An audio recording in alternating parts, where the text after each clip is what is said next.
I hope you are too. We've got a stream coming up. Yes, indeed.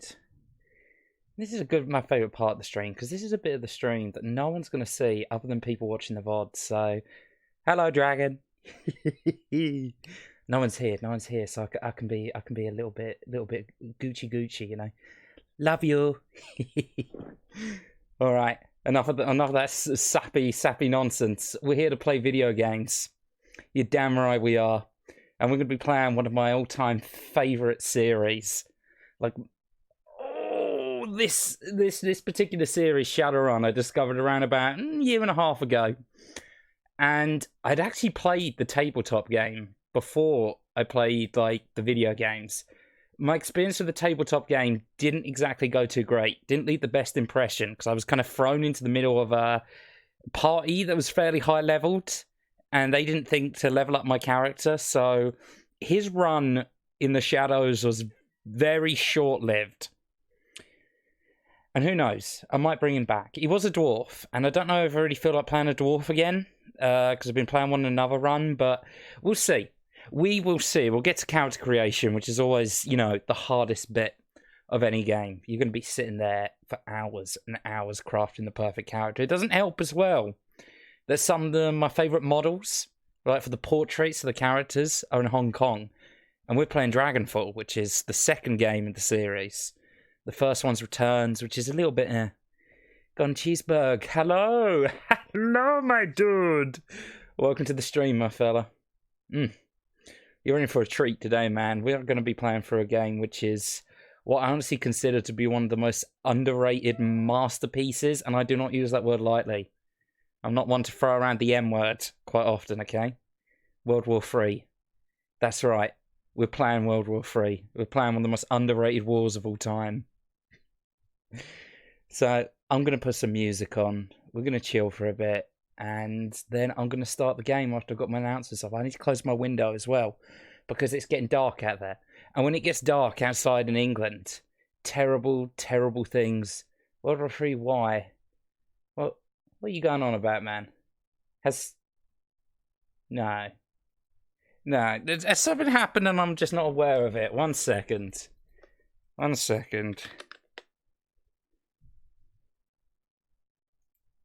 BBC. Yep. World War III isn't broken out, as far as I'm aware. Yep, we got no World War III at the moment. Man, why you gotta get my hopes up? Why you gotta get my hopes up for nothing? Save yourself. Dude, I'm already as saved can be, okay? I've got a plan if World War III breaks out, alright? I've got, at the moment, 12 tins of beans, okay, and a half bag of rice. If World War III breaks out, I'm just gonna, there's a little shed in my garden.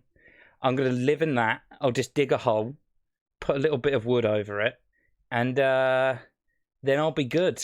You know, I can just live in there. I'll just live in my shed hole, and I'll just ride out the war. The radiation will come down. I'm going to be like the Vault Dweller. I'm going to be coming out of there. You know, everyone else is going to be mutated freaks. I'm still going to look perfect and beautiful and pristine. And everything's going to be chill. Everything's going to be really good.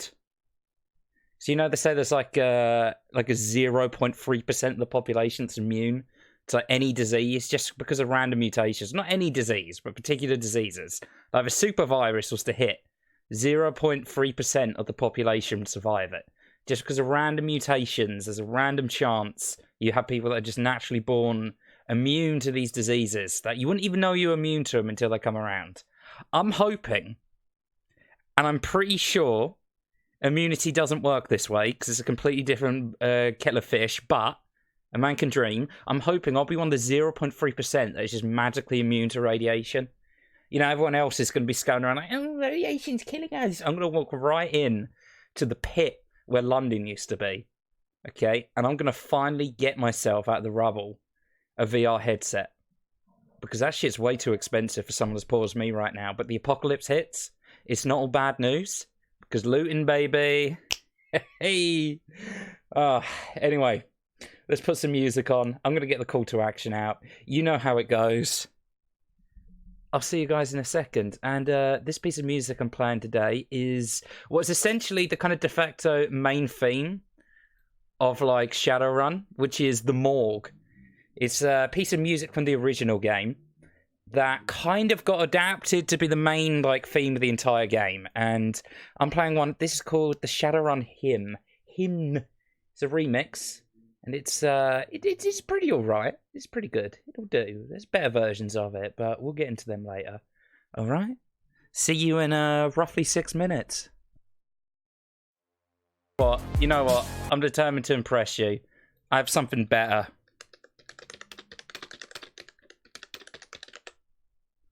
You don't like that one?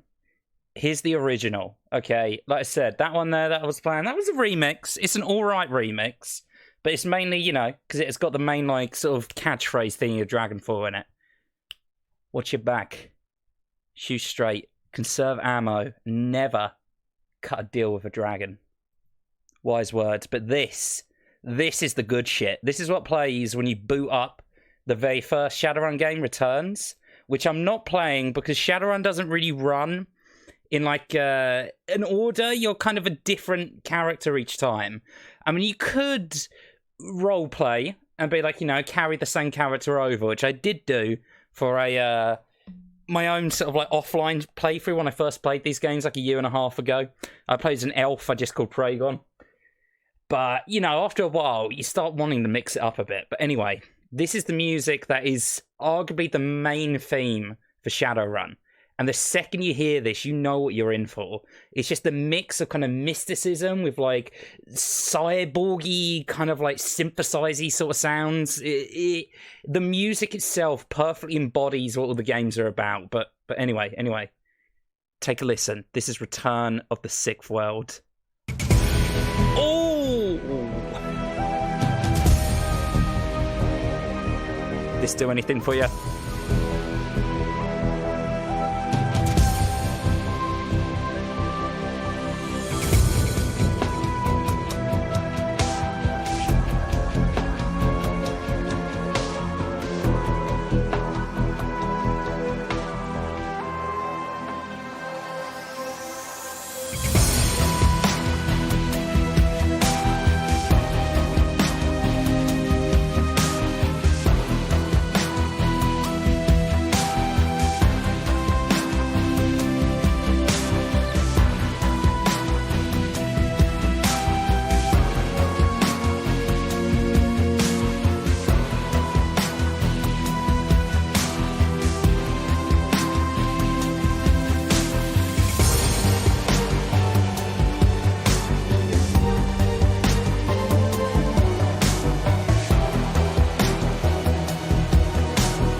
Dark and terrible things hide in the neon shadows of this world. What has mankind become? Given gifts of magic and technology, how so do we abuse them to new and terrifying heights?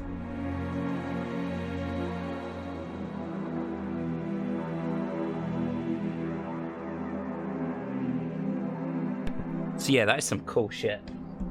I love that piece of music. Return to Sip World is some... Hey, Praygon, you poop head. It's 11:47. Love the music today so far, my dude. Oh, yes. The thing is, though... Okay, like, Dragonfall's, like, main theme... 1 second. I just typed in Dragon theme. Dragonfall. There we go. Okay, now compare. That was like the menu music for Returns. Dragonfall is the better game, but the menu music is such a wet noodle in comparison. That there's no oomphs. There's no. Yeah, you've got the motif there. You know, the woo. But it's I don't know. I don't know. That just doesn't like tickle my pickle as much as the first one. It was okay, love. The beginning was great. Rest was weak. Oh, but dude, you don't understand. You don't understand. The music tells a story. Okay, like any good video game music. Let's get this out of it. Let's get that out of there. Okay, that's not as good of a version of the theme. You know, you've got that explosive start followed by that like build up of all the like techie sounds and mixing into that sort of like low, disturbing like towards the end of it. Beautiful. You want to impress me? Put on Red Dead 2 songs. Oh, this game, the music may yet impress you yet, because there are some real bangers in here, my dudes. Some real gorgeous bangers. I'm just going to double check, make sure it's picking up fine. Yeah, that seems to be picking up fine. Let me know, guys, by the way, if at any point the game music is drowning out my voice. I think I've got it balanced, but you never can quite tell with these things. My first stream since the Garfield stream. Oh, welcome back, Furrow, my boy. This is probably going to be literally the polar opposite of Garfield. This game gets heavy beverly at parts, but it can have a little fun as well, you know. Now, what is Shadowrun? Before we get into it and we get into making our character and all that jazz, Shadowrun is a world where in the year 2012, magic suddenly returned to the world. So, out of nowhere, an event happened called the Awakening, where magic came along. And then other races started showing up. Humans kind of mutated into these other races. Elves, dwarves, orcs, and trolls. They call them metahumans, and there's like an underlying current of like anti-racism message to this game in parts as well, which is heavier in some games rather than others, but you know, it's involved. There's a whole mission where you basically have to take down this world's version of the Ku Klux Klan. It's all good. It's all good fun. And so basically magic came back to the world, a bunch of dragons woke up. One of those dragons went a bit mental, which is the story of this game, but the other dragons kind of are sneaky. They're all sneaky fellas. They can take on human form, they wear business suits, and they run mega corporations. Like any good cyberpunk world, government has collapsed all over the world. There's very few places that still have organised government. The majority of governance is now done by mega corporations that rule over everyone's lives. The people that work for them, unless you're right at the tippy top, are so expendable, you could get shot for just getting off the elevator on the wrong floor. You know, you could see some secret you're not supposed to see and then spend the rest of your day running from the corpse. And then on top of that as well, you've got magic undercurrent, you've got shamans and these mages and all these powerful forces lurking in the shadows. And in each and every game, you play as a Shadowrunner. And a Shadowrunner is a mercenary. They're basically a gun for hire. Someone who doesn't have a sin, which is what they used to track people in this. Shadowrun is cyberpunk meets urban fantasy. Basically, yes. That's the concise way to put it. It's Lord of the Rings meets Blade Runner. Yeah. But enough messing around. We've stared at this main menu for long enough. Let's make a character. These are some other packs I've downloaded. These are like, just some little modded like missions you can do. You get this on Steam. It's got full workshop support, which is very nice. I'm so hyped. Some idea. I've wanted to play this game for ages. The thing is as well, I'm purposely not including a webcam on this one because I want to do an entire like fully edited and like shortened down like YouTube video about why I think this is one of the most underrated fucking masterpieces that has come out in like the past decade. Like if I was to make a list of like my top games that came out from like the last 10 years, the last decade, Dragonfall would be very high up there. Probably vying for #1 spot with Undertale for me. So here we go. I was toying with the idea of doing hard because I finished it on normal once before, but I kind of don't want to do it because I feel like it would just make the fights longer. which might make them a bit more boring to watch. So we're going to go normal. And with my expertise, we're just going to steamroll it. It's like, if I come back to this game again, and maybe I'll stream it again in the future doing different choices, then we'll do hard. But now, though, we're going to pussy out and do normal. If you love Shadowrun, make a bloody character Blaze in the Dark game, my dude. The problem is, man, I just don't have the time for, like, tabletop stuff. I mean, I am supposed to be DMing, like, a D&D game in the future, which I was thinking of actually buying the Shadowrun rulebook, so I can actually, like, DM a Shadowrun game with some friends. Now, hell, people on the Discord will be welcome to join that. It'll probably all be done online anyway. Alright, let's get into it. Female or male, doesn't affect your stats until media appearances. Now, I'm going to go for male. Because I don't want to be one of those dudes that's like, I want to choose a female because if I'm going to be looking at this, I want to be looking at a nice one. No. I want to be. Okay, I want to be to, like, feel like I'm in the game. Test it an hour, my friend, though. Well, we'll see then, dude. We will see. I'm not honestly much of a tabletop guy. Video games have always been more my forte, but I'll give it a look-see. I'll watch some YouTube videos, see what this Blades in the Dark is all about, because right now I cannot relate to it whatsoever. It's just a blank slate in my mind. I know you talked about it a few times, but anyway, we're going to get on to choosing our race. So since the Awakening in 2012, 5 races have come to be considered metahuman. The races that now make up the world are Dwarf, Elf, Human, Orc, and Troll. And we get all kinds of different bonuses. You choose a human. Humans are the only race on Earth until the Awakening in 2012. Now they find themselves the definition of average or even normal. They're still the most populous race in the world and thus control many of the most powerful, moneyed and important positions in society. So, you know, humans are basically, like they are in most fantasy worlds, they're the normies, they're the boring dudes that kind of hold most of the positions of power, and they tend to be the most populous. Then, we have Elf. Elf.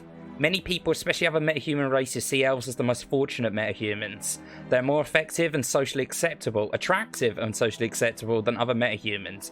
Elves are taller than humans, but have a more slender build. Their hair is usually thicker, longer, and more luxurious than average, and their ears come to a point. Now, when I was playing through it originally, I played through Returns, Dragonfall, and Hong Kong. I played the same character, who was an elf, and he was either usually a street samurai, or in Hong Kong, I made him an adept, but we'll get into classes in a bit. Dwarves. Dwarves are the shortest of the metahuman races. To compensate, their torsos and shoulders are wider than their sizes indicate. Thus, their strength is equal to and sometimes greater than the larger races. A side effect of their metahuman nature is increased resistance to pathogens and magic that attacks from within. Praygon, this doesn't look like the extra early edition of Cyberpunk. It's the best we're going to get for the time being, my dudes. I mean, I'd be lying if I said I wasn't tempted to play this now, because we're on the corner. You know, we're just about to round that bend and get Cyberpunk 2077, and I want to play this game so I can sort of hype myself up for that. Even though, I'm not entirely sure if it's going to surpass this game, but that might be down to my own personal taste. My tastes are a little bit niche. Orc. Orcs are the fastest breeding race, and now are second only to humans in world population. Their size is intimidating silhouette, and a body that can take more physical damage than the average. Orcs have pointed ears, intimidating teeth or tusks. So you notice as well down here, as we've been choosing our race, it has a maximum stat thing. Different races have different advantages and different things. Now, all of them can kind of be any of these classes, and to be honest, if you're kind of speccing into 2 or 3 things, you're probably not going to hit their caps anyway by endgame. But if you want to spec purely into one thing, like orcs, they tend to make really, really tanky units. It's like they're really good for running in, whacking people in the face. Dwarfs, they make good shamans. You know, they're a bit tanky as well. It's like elves. Elves make for pretty good shamans as well, but they're also really good at guns. In fact, they can get the highest quickness stat, which are used for guns. Humans, all-rounders. They're alright at everything, not particularly great. And they get +3 extra, like, experience points when you start the game. And then you got trolls. Trolls are the largest metahuman race. Heavy prejudice against them has led to people to assume trolls have lowered intelligence, but in reality, there was no proof of this, other than the fact they had the lowest intelligence cap in the game.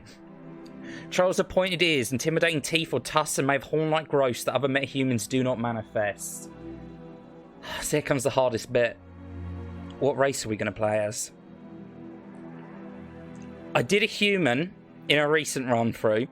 I usually go for elf. That's the one I'm most like used to playing. But I kind of already know how characters treat an elf, so I think I might go for something different. Is it any surprise that I always go for shaman characters in Shadowrun? I tend to find I flip between street samurai and mage. Those tend to be the two I go for. I played an adept in Hong Kong because it got all the extra stuff for it. But I've honestly never really touched Deca, Rigger. I've done a little bit of Shaman. I'm using it a little bit more on some of my other mage characters I'm running in Hong Kong right now, but I haven't really ever touched it that much. I'm going to take a look at some of the elf portraits quick. You know, we're going to go for a few of them. For now, I'm just going to choose custom. I did make a character in Hong Kong that I'm really, really happy with. That was an elf. Her had like one of the portraits they had in that is like a private investigator looking dude, and I called him Ripley as not Ripley, sorry, Ridley. That's it. I called him Ridley as like a homage to like Ridley Scott, Mr. Director Man of Blade Runner. None of these are particularly shouting to me. Like this dude here, this guy was the dude that I used in all of my other single player playthroughs. Like me and this dude, we've been through some shit. But I think for the sake of keeping it fresh, I'm going to go for something different. A dwarf?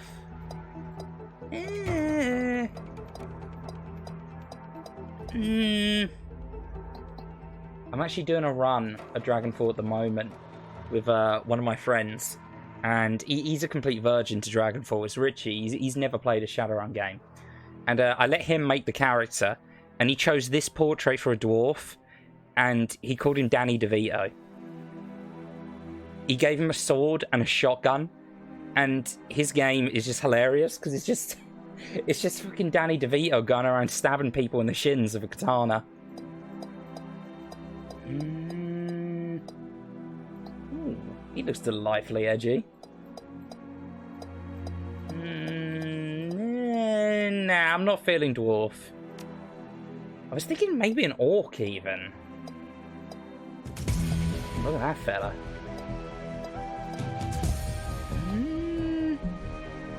Orc shaman. I ain't going for a shaman, hells no.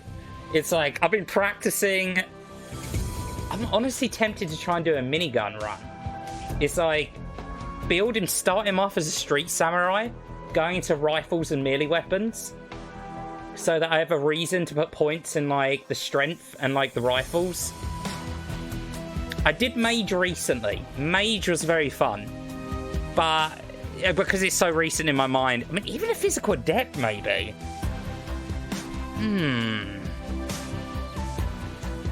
Yeah, because it's not really... I mean, Glory's kind of a melee user. But, I mean, there's not really many melee units in this game, so... What about a troll? I went for, like, a troll, because he gets a big boost to some of his, like, stats he needs for that.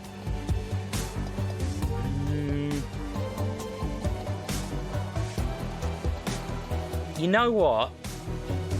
I think I'm going to go for an orc. And... I kind of like the look of this guy. Yeah, I think I'm going to go for this dude. He's not having that hairstyle that he's got at the moment, though. Let's see, what looks less dumb? That kind of works for a big burly dude like that. That is so cyberpunk. Jesus, look at that. Can I make his hair like a fluorescent colour? Wait, no, that's his skin tone. Oh, yes. Yes, we can. Bright purple hair. My God. He looks less like a hardened mercenary and more like a dude who's like, Mom, get out of my room! I'm playing Shadowrun! Do I go boring, go for a regular hairstyle? Or the ponytail? Give him a pink mohawk. You know what? Alright. Something like that? What do you think? Yeah? Or do we want something a bit more spiky? We want one of these bad boys. Maybe, that's really short, that one. Like, if someone's going to have a mohawk, it should be massive. Yeah, let's go for the more... There we go. He looks really dumb. Like, Jesus, this guy is going to be saving the world.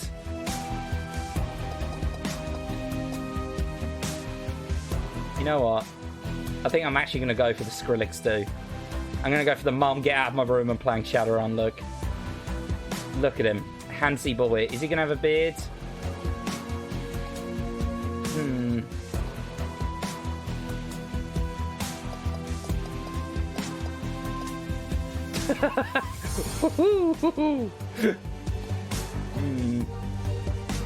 Oh, little Lyman mustache here.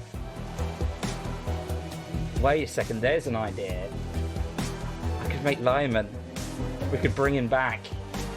Man, I'm getting all manner tempted to reinstall. You're hearing that music and you're feeling it, aren't you, dudes? Yep. You know what?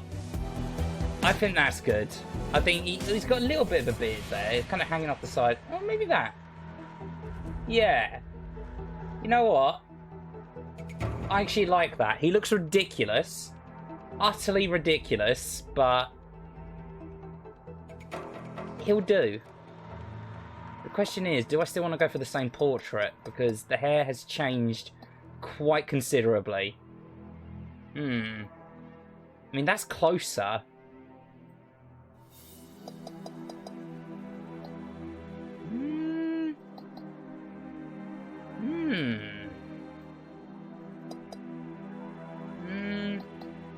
Yeah, you know what? I'm feeling that fella. That portrait is pretty badass. What do you rank? Either the guy with the glasses or the guy without him has got kind of the suit? What's your thinking on this guy? I'm going to scroll through the other portraits while I wait. Glasses. Glasses, dude? Yeah. Yeah, I'm thinking glasses, dude. Yeah. Clearly the best choice. Alright, I'm going to go for a custom class because I know what I'm doing. I know what what's happening. And I think I'm going to go for, like, an adept. So, I don't know if he actually starts with any adept abilities, though, if we build him, like, custom. Fuck it. For the first run, we can do without abilities. So, you're going to want at least 3 to 4 points in body at the start. Otherwise, you are going to die horribly. I like to go for 4. So, I've got that extra kind of, like, you know, room to get away with absolute stupid techniques. Because I am going to be running up and hitting them right in the face. I know what I'm doing. Yep, that's pretty much me. Strength, I'm going to put up to 3 for now. Because we're going to go for melee weapons. Thrust, income, HP damage up. Yeah. Critical damage percentage and pommel strike. Right, that's the 3 we're going to want to get. We're going to leave those be for now. For intelligence, I'm going to level this to 2, and it's pretty much going to sit there for the entire game. And the only reason we even want that at 2 is because at level 2 of biotech, we get to be to see how much HP the enemy has. We'll also heal more of a medkit. So maybe if I've got some throwaway points, we'll put more in that, but it's not a priority. Willpower is, we're going to be an adept. So this is going to be like our secondary, like, stat we're going to be pumping points into. You would also use this as spellcasting. We ain't going to do that. I'm tempted, actually, to just make him a pure, like, Street Sam. I might not go for Adept. I might try and go for a Cyborg type deal. Because Cybernetics make magic weaker. And if I'm installing them, Chi casting will become really useless if I go outright with it. 3 attacks on a single type. Then again, Chi Onslaught.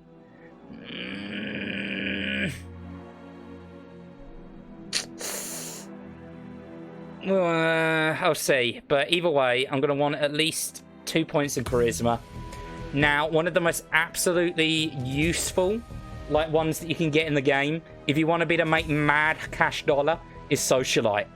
The two most useful one of these etiquettes you can get, which is basically your character's knowledge. It's things they know about in the world, and then you can choose them in conversation to get around certain things you might need charisma or other like skill checks for. The most useful of them for making money is socialite. The most useful for if you're on low charisma and you want to get the best ending is academic. So we're going to go with socialite, and then we're going to go academic. Me orc, me smart. Right, our orc, he's a refined gentleman. He's a socialite first, and an academic second. I like to imagine he comes from a wealthy background. He's one of the rare orcs in this world that came from a rich family. You know, a family that made it big. I don't know, maybe they hit oil, or they found a mystic artifact or something. And from that, they managed to leverage their way up the social ladder. Because in this world, orcs are usually shat on massively. They're usually like them and trolls. They're usually the punch bags for every other race. I don't know why I actually punched my hands then. I don't have a webcam. You can't see me. I'm like John Cena. Just less talented and sexy and everything. Now we might also... I might bump that up to 3 actually. For now. I'm not going to invest in the 4 yet. Because we can get a totem. And there's a thing that you can do with one of the totems that can make you just outright broken. As long as you can spirit summon stuff.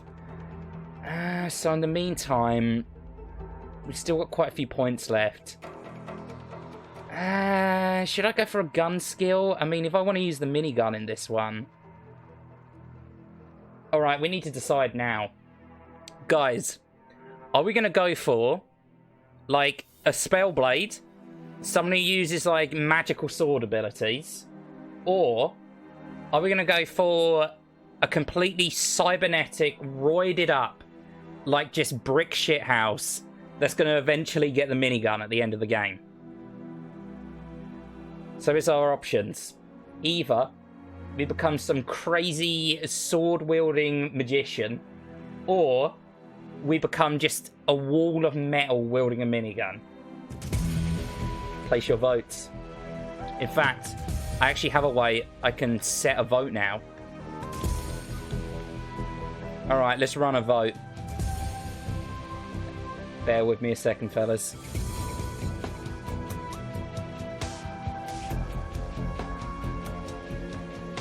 Bear with me 1 second.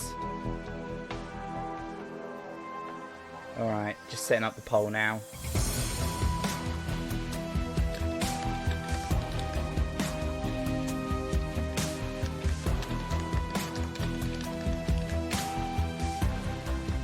Samurai or Spellblade. Alright. I put the poll up. Place your votes. Place your votes. Are we going to be running around slashing people up using freaking ninja magic, running around like with freaking like Naruto in here? Or are we just going to ignore all that spell casting stuff, get a ton of chrome in us, and then just eventually move towards getting the minigun? We have a vote for ninja magic. Because if so, I'm going to dump a bunch of point in rifles. Because rifles, like, dictates how much of a chance do we have to hit with the minigun if we eventually go for that. Gun. Ninja magic. We have vote for gun and vote for ninja magic. Let's see what our results are at the moment. 0 and 0. And we're tied in chat as well. Fantastic. Alright. Since we've got no votes and we're tied in chat, I'm gonna go on flipacoin.com. Can I switch my vote to even more brute force? If we're going even more brute force, that'd probably be the cyber dude. Actually, he'd have to use a gun, so yeah. I think raw brute force would be going for a street samurai. That we level strength and we don't bother with magic at all. We're gonna go for raw brute force. Alright. It looks like we're going for raw brute force. Me, end the poll. Raw brute force it is. Alright, so in that case then, I need to ignore willpower. We're putting absolutely nothing into that. And instead... me brute force, me to intelligence. Right, instead, we're going to put an extra point in strength here. And close combat. And melee weapons. Then... I'm going to ignore... Actually... I'm going to put 1 point in rifles for now. We're going to steadily level this because of the minigun. We're going to need that.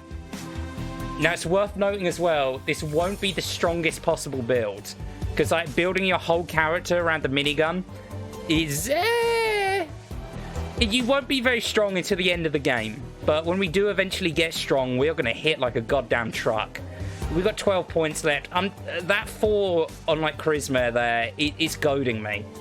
I'm tempted to put those like 4 points in, but it's costly. You see, every single time we put a point in, it's like, see, if we were to put a point in this, that'd be 5 points. Next 6, 7, 8, 9, and so forth. So, for now, let's body up 1 more. Take more hits. Handsome orc. Let's go for a handsome orc, actually. You know what? 4 points into that. Let's get academic. He's a socialite and an academic. Ignore the fact he only has, like, 2 intelligence. He's a smart boy. A clever boy. And a very, very strong boy. Boy, how are you? I'm doing pretty popping, thanks, my dude. You know. It's like, I've got nothing I can really complain about going on at the moment, man. I'm playing one of my favourite games. So... that's all pretty damn good. I might actually, just for the conversation stuff, put another point in intelligence. Because we're going to be taking a lot of hits, so actually being able to heal more could be nice. Yeah, you know what? Then let's put 3 points into biotech. And we got 2 karma points left to spend. Let's put them into... let's level up quickness, which is what you use to, like, range weaponry. Again, that's going to be like a secondary stat. That's literally just going to dictate how well good of a chance we have to hit with the minigun. Our main stat is going to be pumping stuff into melee for the time being. Alright, let's do it. Another point to quickness. And here is our build, fellas. We have a healthy amount of body to start the game with. This is going to steadily get leveled as the game goes on. Because we're an orc, we have a very high cap for that. It's like 14. The only race of a higher cap is a troll. Up here at 17. Alright, we've got a little bit of ranged combat. We're not going to use it that much until right near the end of the game. We've got a lot of strength, especially for a starting character. Like, we are going to hit like a goddamn truck with a lot of our melee weapons. We've got intelligence up to level 3. We've got level 3 in biotech that allows us to heal better and see the enemy's HP. Nothing in hacking or drones because that's not my style. That's not how we roll. Next to nothing in willpower because we ain't doing any of that sneaky spellblade shit. No. Okay. 4 in charisma. He's a charismatic, handsy boy. He knows how to get what he wants out of people. And as well, I'm also going to be leveling spirit summoning up to at least 3. But why, you say? I thought we weren't using magic. Silence yourself. It will all make sense in time. Let's begin. Oh, that's right. We need a name. What a specimen he is. Handsome, smart, and his abs could grate cheese. We're going to be grating some corporate faces on his abs, is what we're going to be doing with them. A name. This is going to be with us for the whole game. This is our Shadowrunner name. It doesn't necessarily have to be a full first name, second name type deal. This is a name for like a nickname, like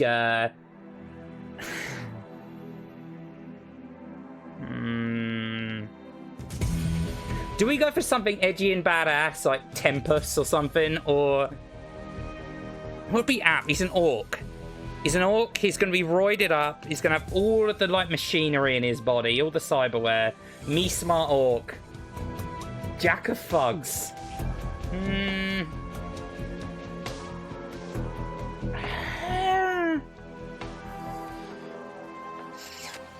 This is fucking hard.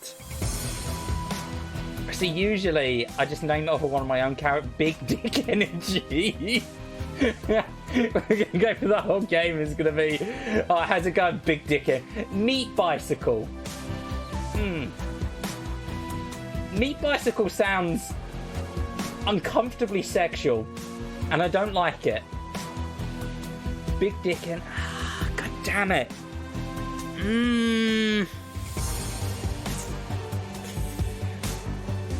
The Wall. Pure meat.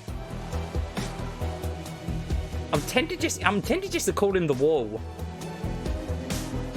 I mean, you won't be able to take. Yeah, you know what? Pure meat. But that's the thing, Pharaoh. We're gonna be roided up on Chrome. There's gonna be no meat to him by the time we're done with him. Steely Dan.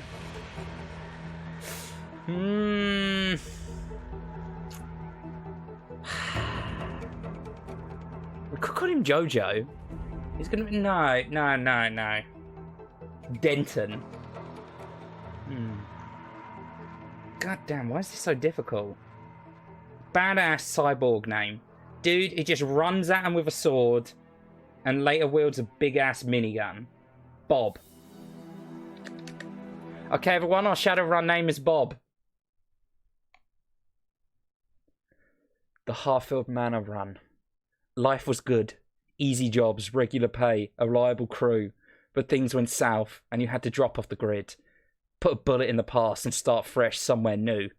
The promise of opportunity and anomaly. Now I'm dyslexic, so there's going to be some words that I'm going to trip up on here. And being anonymous draws you to the free centre of Berlin, the flux state, a grand experiment in social order. Corporations tread carefully here. Even the great dragon Lofweir only has so much sway in the constantly evolving power structure of Berlin. The perfect place for a savvy Shadowrunner to disappear and begin anew. As luck would have it, home to your partner in crime, Monica Schaefer. It's your third run with Monica and her team. An old castle holdfast, 1 hour east of Berlin, perched on a hill overlooking the countryside. The job was a standard smash and grab. Crack the vault, grab the data, get out in one piece, and mediocre payday. But work is work. As your team gathers from Monica's pre-run briefing, you pause to take in your surroundings. Here it goes. And so we begin. The Harfield Manor, 2054, 1 hour east of Berlin. The estate grounds are silent save for the faint whistling of the wind. Your team gathers near a side entrance to the old castle holdfast, cloaked in darkness. The night is peaceful. You know it won't last. You know it for what it is, a pleasant illusion that will shatter at the sound of the first gunshot. Listen up, folks. Monica Schaefer, you ran with her back in the day, watched her get her first data jack. Now she's your team leader and a Drockhet Decker to boot. We're on a tight timetable. I went into the estate, find the basement, open the data vault, extract the files and bolt. 10 minutes, top to bottom. Trying to get home in time for worm talk, love. Judge Daedrich, Shaman, the old man of the team. He smiles at her, his facial tattoos writhing in the moonlight. Monica's eyes twinkle with mischief. Maybe. How many times have I told you? You can't trust anything that comes out of a dragon's mouth. That trid trash will rot your brain. She grins. It's educational. Besides, this should be a milk run. Security's supposed to be light. A few automatic weapons, no armour. With little luck, they'll never know we're here. Alright. Here we go. When I get a steady income again, I'll buy Dark Souls 2 Scholar of the First Sin to you. Oh, thank you, my dude. You know how to do that, man. It's my computer could probably run it. It runs Dark Souls 1. So, I don't imagine 2 would be that much of a step up. I would obviously massively appreciate if you did that, but when it comes to, like, donations or gifts or anything like that, I'm never going to pester people for it or, like, require it as a thing. But it is greatly appreciated, so thank you, man. I appreciate you saying that. But we get multiple choices for what we can do, what kind of character we can build. So we're going to have to... I haven't quite figured out what kind of man Bob is going to be yet. Are we going to be honourable? Are we going to always do the right thing? Are we going to make the world a little bit of a better place? Or are we going to be an absolute douche? Let's see. Looks to me, let's get paid. Monica's smile returns. More whistle this time. The moonlight catches her face at a strange angle. Just like old times, eh, Bob? I won't argue with sentiment, but prefer that we exercise caution. Glory, razor-clawed street samurai. Her voice is cold and neutral, expression placid. They may be private security, but their bullets don't know that. I can patch you up if I have to, but I'd rather not have to. She's kind of the medic of the team. I'm pretty good at close combat, but we're going to kind of replace her in that. You people need to relax. We're professionals, remember? Monica raises her arm and speaks into her wrist-mounted comlink. A darkened face shimmers on the viewcom. Eager, are you in position? The comlink crackles, then the response comes back low and soft, softer than you expect from a troll. Affirmative. The alarm lines have been cut, and I have a clear line of fire on the estate service entrance. When you exit the building, the path will be clear. Excellent. Thank you, Eager. Just doing my job. Eager out. The comlink goes dark. Monica winks at you as she drops her arm. See, we're professionals. Alright, people, enough chatter.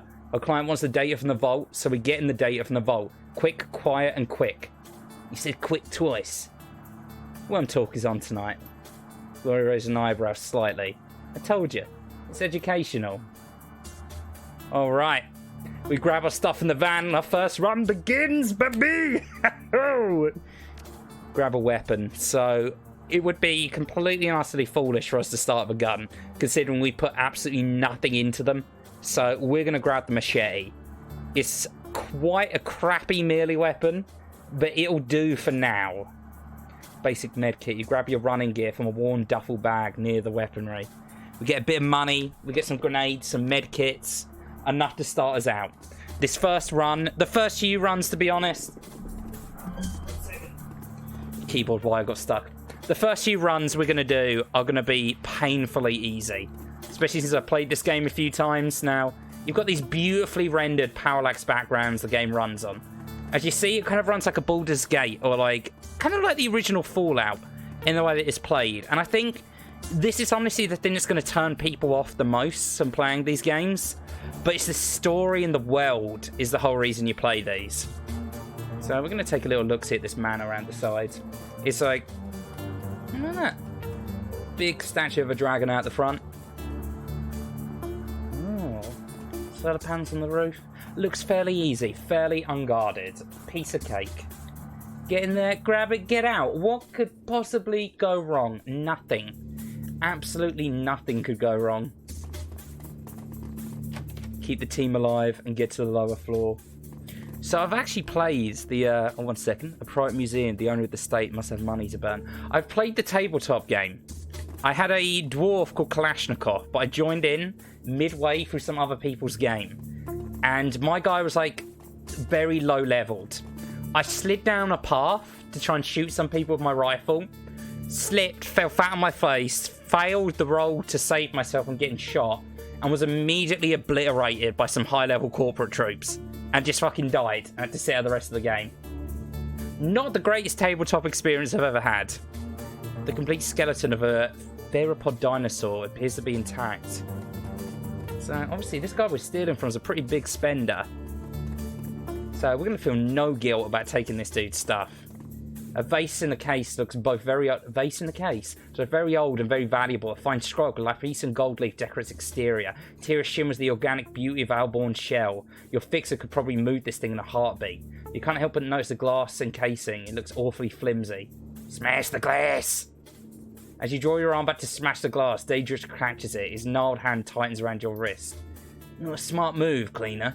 We have a job to do, and hauling a great big vase around isn't part of it. Daedrus offers you a toothy grin. Unless the vase figured into your plans to complete the mission somehow. Do you have a vase-orientated strategy that I was unaware of? I was thinking we could use it to smuggle Monica into the data vault yet. Daedrus stirfles the chuffle. An excellent plan, Bob. I support it fully. Should get moving though, we mustn't keep the others waiting. Suppose we aren't going in unarmed, because who the fuck needs a weapon with hands like those? I mean, look at those. Those are bigger than most people's heads. But we ain't going unarmed. No. Because what's scarier? One of these guys coming at you with their bare hands, or one of these guys coming at you with an axe? With one free hand to still strangle a bitch. Intel says the elevator should be to the north, which is exactly why I'm going to go down to the south. Because, hello, who's this in here? Alright, we get a first taste of combat. I know how the combat goes. I don't need to be looking at any of that. So basically, it works kind of a bit like XCOM. You can take cover behind things, and when you're in cover, you'll take less damage and be harder to hit. So can the enemies as well.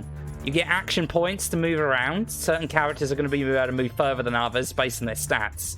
So you can see here those different armor things. The more full that shield is, the better protected you are. But that one's a half. That one's like barely any. That'll give us the most mediocre protection. This will give us a little. It's like, if you've got a full shield on it, that means you are golden. That means you're really well protected.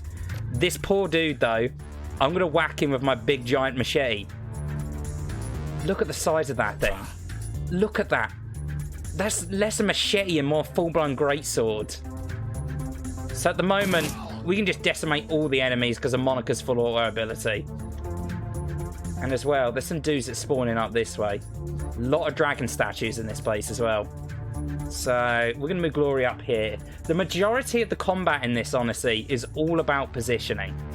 It's like, whether you win or lose a battle heavily depends on how your like people are positioned. And it's like how you use all their strengths and weaknesses. Like, at the moment, I've done a bit of a stupid because I put my shaman right on the front lines. I mean, he's not too central. I'm just going to hang him back here. And he's right next to our medic, so if anything goes wrong, then whatever. Use that terminal quickly. Oh. Right, we're going to have to get Monica to do that. So I'm going to move these guys up to 5. And let's get Monica in. We might get a little view of the Matrix as well. This world's version of like virtual reality, the internet thrown in.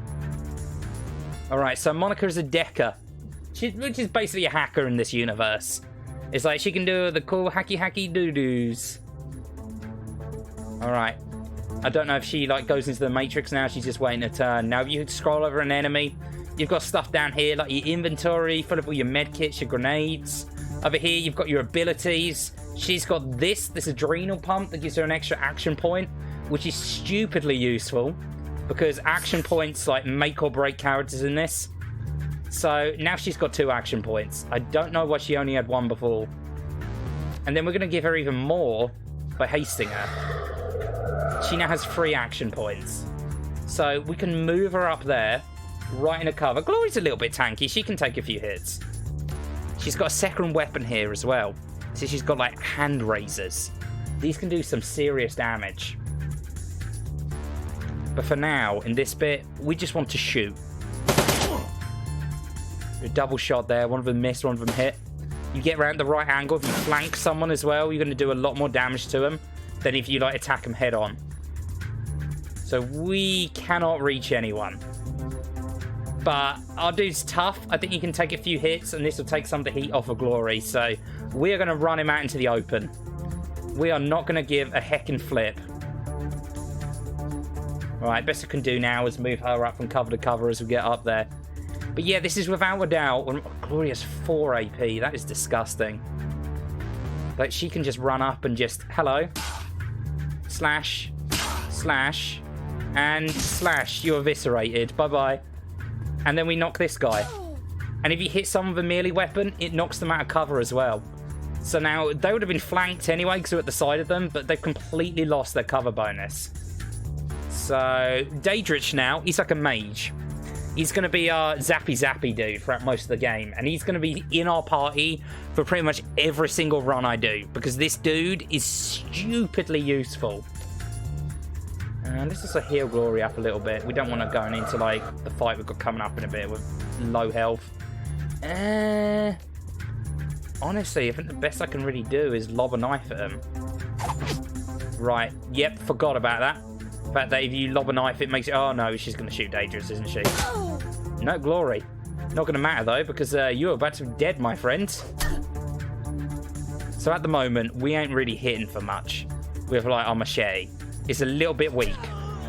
But, patience, young Padawans. The further we get in the game, the more ridiculous Bob is going to get. We are going to start hitting like a goddamn truck eventually. Oh, here we go. I think this allows us to get into the Matrix now. Yes, there we go. Alright, this is going to be our first taste of diving into the Matrix. In we go. Ooh. Look at this. What's this all about? I'd also like to take this opportunity to point out that what does being in the future mean that you're forced to have a stupid haircut? Because, you know, if you've survived World War III, wouldn't you want a stupid haircut as well? Let's get this dude. Right, now the music in this game as well is... This music's a little bit downplayed, you know, this is a little bit like, oh, just mysterious. But you get some tracks later on in this game that are real bangers.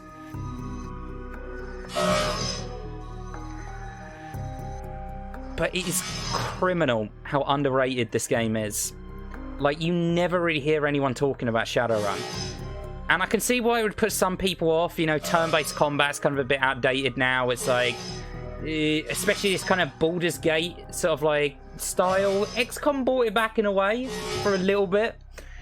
But it never really kind of caught on again after sort of the 90s, the whole turn-based sort of stuff. But you mainly play this game for the story. This is a game that is a little bit of a slow burner at the start. You're kind of like thrown a lot of exposition. It's like, what the fuck is going on in this world? But as you slowly start to piece together like everything that's going on, it has a phenomenal story to it. There's so much going on in this world, and it's like the idea of mixing like cyberpunk and magic together is so rare in a lot of media, even though it's such a blessed combo. Final Fantasy VII, Shadowrun. Those are the only two I can think of at the top of my head. But cyberpunk and magic together works so goddamn well. Oh yeah, Sam, you weren't here for character creation, were you? Meet Bob. He's an orc. And his portrait's a little bit off what he looks like. Everyone else's hairstyles are fairly normal. I mean, hers is kind of stupid. Alright, let's move in the cover here. Wait a second, what am I talking about? He's my Millie dude. He doesn't know the meaning of cover. Yes, let's hide behind this flimsy wooden and glass desk. What a nice man. He is. His name is... He's an orc. He's Bob. He's a good boy. He's etiquette. He's a socialite and academic. So he's a highborn, well-bred man with a big, smart brain. So smart, he's got 3 points in it. Look at that. At the moment, we're just rocking a machete. Nothing else. We're gonna still move him from cover to cover. Because if I can avoid taking damage, I will try my best to. These statues here conveniently placed right at the entrance also make for perfect cover points. He is a specimen. He is a specimen. I'd kill him in the Oblivion arena. You're damn right he's a prince. I'm crying. Cyberpunk has been delayed. How do you think I feel, man? I found out Final Fantasy VII's been, like, delayed. I mean, oh, shock there. Square Enix delaying one of their games? No. It's almost like we had to wait, what was it, 10 fucking years for Final Fantasy 15? I knew it when it was 13 verses. Alright, I don't think it was 10 years. I think it was 9 and a bit. But, you know, rounding it up. 10 years. 10 years to only get a game that was mediocre. If it makes you feel better, no games I'm interested in have been delayed. Thanks, Sam. Thanks for that. That does make me feel better. Alright, you know what? I could move next to him, but we ain't going to be a sissy. Okay, Bob has no fear. Bob just runs out in the open, and he just cuts people. Right, our chances to hit are kind of pathetic, even though they're right out in the open, but... Wow, that was lucky. Do I eviscerate this dude, or just shoot him in the face? I think I'm going to go for shoot in the face. Yeah, the chance of hitting the rest of these guys are... I've also made a classic blunder. I haven't killed the mage. You usually always want to target the mage first, because the mages in this are kind of bullshit. Oh, actually... We can summon. No, let's get a little summon up in here. Oh! Look at him! Handsy boy! Looking like freaking Neo up in here. This dude just apparently had this ghost lurking around his house. Nice. Let's spit some goo. Can I bite? Yeah, I'm gonna bite. Yep, you're fucking dead. Imagine you just work in security for some rich asshole in their house. You know, it's a normal day. It's been every other night for the past few months. I've literally just been sitting and chilling. And then one day, this thing rises out of this dude's glass cabinet and just bites your face off. It makes you feel better. We get the FS7 remake this year.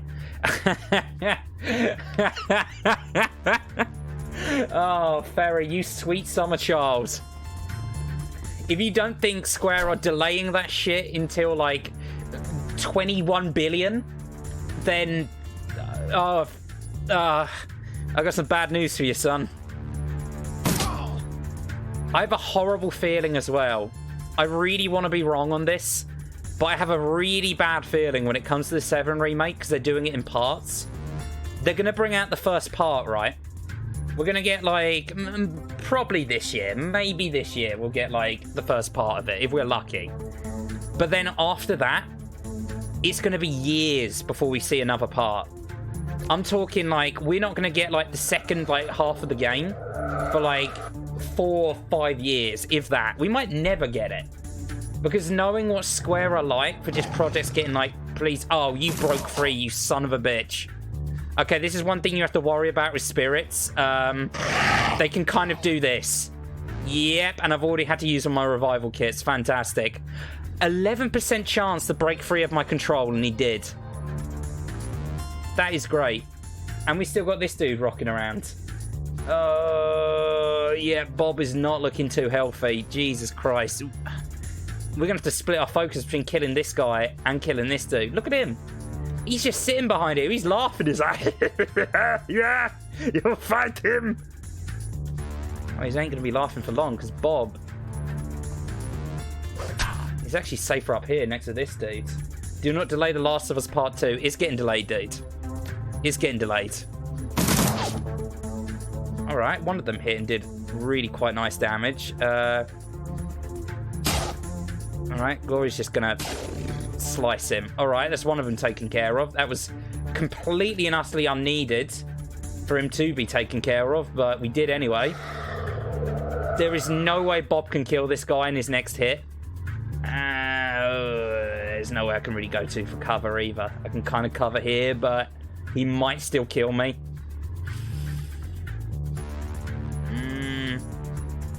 If I get lucky, I might be able to stop him from moving this next turn. Nah, I'm not gonna be foolish. I've already taken stupid risks. Oh yeah, that's bad. Oh, it's bad. Alright, we only got 3 turns to pick him up, otherwise Bob's gonna fucking die. So we're gonna give her the speed. Oh, I've already used haste on someone. Oh yeah, I used it on Bob. God fucking damn it. Right, I think actually we kill this dude. Bob will just raise up anyway and won't have to race like a kit then. Nope, we still have to use a kit. Can we get over to him in time? I hope we can. Bob just fucking dies on his first ever run. The legendary Shadowrunner, and he just goes down. Alright, I've maybe been playing a little bit too gung-ho. Considering I'm getting my ass kicked already. Who has a spare medkit? Monica? We are using your medkits on Bob.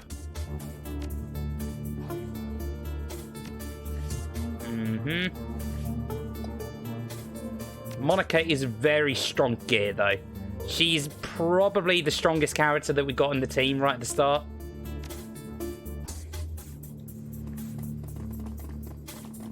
And honestly, as long as you keep her alive, this start bit is just easy peasy. They delayed Cyberpunk because of FS7. They said them as competition. I mean, I wouldn't be surprised. It's like... Oh, hello. I'm going to have to bail on the stream, my dude. Someone slashed my tires? So, what? Who the fuck is slashing your tires? And why? Jesus. That guy's a fucking asshole. Oh, shit. I hope that doesn't, like, cause you too much trouble, dudes. Maybe insurance covers it or whatnot. I don't drive, so I have no idea what insurance would cover, but shit. The serial tire slasher, of course. Of course, the hash-slinging slasher. God damn it, he's out again. He's got him. The half-full mana run. So far, so good. If your skirmisher security set off any alarms, you don't hear them. Monica leads the rest of the team downward into the basement of the half-filled manor. Your payday is waiting. The data vault lies ahead. Back. How'd it go? Insurance doesn't cover tyres. Well, shit. Imagine PS5 gets delayed. I honestly wouldn't mind if the PS5 gets delayed. I barely had time to get used to the PS4. I know it's been out for a few years now, but it's like, Jesus. By the time I get around to actually buying a console, the next one's only about a year or two off of coming out. It's like, I'm in a constant cycle of being behind. I'm looking at £650 for new tyres. The fuck? Who would do that, though? Gate, you've been going out making enemies, my dude. PS5's delayed. I want my lizard holder. Dedrich eyes the door, then turns to Monica. That's a big frickin' vault, Leption. Bigger than the one, the schematic. The schematic didn't have a date. Our client may have old intel. Still, instructions were clear. The data we're looking for should be just on the other side of this door. Monica combs a hand for her hair, parting it to reveal the black plastic sheath of her data jack. That thing there on the side of her head. A quick jaunt to the Matrix, a little digital hand waving, and I have this thing wide open. Be right back. So hackers in this directly plug their brain into, like, the internet, which is what these things on the side of the head are for, data jacks. They can use them to go straight into the internet. It's like Ready Player One, but not shit. A burst of static crackles through the tiny speaker on Monica's comlink. Eager, still in position outside the estate. Hold on, Monica. Who's in charge when you jacked in? Monica rolls her eyes. Daedric fixes his stare intently on the vault door. Glory looks cold and distant, just she always does. We've been through this before, Eager. You're not in the KSK anymore, and that chain of command nonsense doesn't fly in the shadows. We don't need rules and regulations to guide us, the same principles that apply to the Flux state. Please spare me the lecture. Your politics have nothing to do with this. Let's get used to it, Eager, love. She sighs. Look, it's a simple question. Years of experience would tell me that it needs an answer. It's like Monica, we check the case. I agree with Daedric. Someone needs to take charge. It will happen. Don't have time for this, Eager. We have a job to do. Yeah. No one asked you, rookie. Come on, Monica. Put someone in charge and let's get on with the mission. Monica stares at the screen on her wrist for a moment, clearly irritated. Then a twinkle appears in her eye again. She smiles at you as she speaks into her comlink. Very well, we'll do this one Eager's way. While I'm jacked in, Bob's in charge. There was a pause, then Eager's voice crackles at the comlink again. Bob, did I hear you right? You're putting the rookie in command. I'm no rookie, Eager, and you know it. Well, you a pro, your question orders front of teams, is a pro move, is it? You also just, there we go, yeah. This is ridiculous. Clear the comm, rookie, now. Monica nods at you, the smile's disappeared from her face. Listen, Monica, I know this is a joke to you, but I'm telling you. Eager, Monica's tone is all business. Evidently she's heard enough. Decision's made, you have your answer. Acknowledged. Without another word, Eager's image flickers and fades on Monica's communicator. Sorry about that, Eager can be inflexible, legacy of a long military career. She knows what she's doing, she means well. The Jim are concerned, she also knows as long as she follows orders, she can think what she wants. No sweat, I'll borrow a beer and talk it out the run. Bob's a cool dude. I can imagine him saying something like that. Good man. Eager's skills and experience are invaluable to this team. It'd be good to have her on your side. Okay, enough chatter, let's get this done. Monica turns towards the door, fingers poised in the controls of a cyber deck, then glances back at you with a grin. See you on the other side. Then she punches it, projecting her consciousness into cyberspace, her fingers harmonizing into smooth, rhythmic staccato that only an expert decker can achieve. Easy peasy. Get in there, jack into the system, open the door, we get our vault, get Praygon. Without warning, Monica's back arches violently and her head jerks back, silencing her terrible screams. Muscle spasms ripple through her face and her jaw snaps shut, sending a mist of blood spraying from between her teeth. You look down to see a nub of pink flesh hit the floor, the tip of her tongue. Ugh. The room explodes into action. Glory leaps towards Monica, her hand outstretched to yank the cord from her data jet. Daedric surges forward to wrap the teen's fallen Decker in a bear hug, holding her against the convulsions that rack her body. With Monica unearthly screams to ring sharply in your head, you're only dimly aware of the door slamming shut behind you. If Glory pulled the pog, smash Monica's cyber deck, help Daedric smash deck! The cyber deck was constructed to withstand a bomb blast. Try as you might, you can't manage to crack its casing, let alone damage its internal circuitry. While you beat on the deck in vain, Glory managed to yank the cord out of Monica's head. A wisp of oily blue smoke traces its way from her data jack to the ceiling. The commingled scents of charred meat and ozone fill the air. You've seen the effects of biofeedback before, but nothing like this. Suddenly Monica's eyes flutter open, muscle tremors continue to distort her face, and blood oozes between her lips. You see the muscles in her jaw tensing and the look of concentration in her eyes. She's struggling to speak. Tell me, Monica, just say with us, Monica, okay, we're gonna evaluate the damage, see what we can do to help. To your trained eye, what's happened to Monica is plain as day. That doesn't make it easy to accept. Your friend has suffered a massive stroke.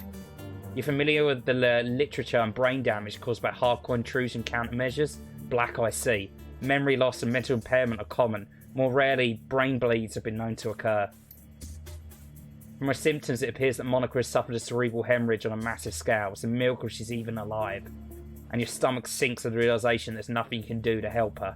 There's nothing we can do. You can do it, Monica, so you need to say, damn it, what the hell happened to her in there?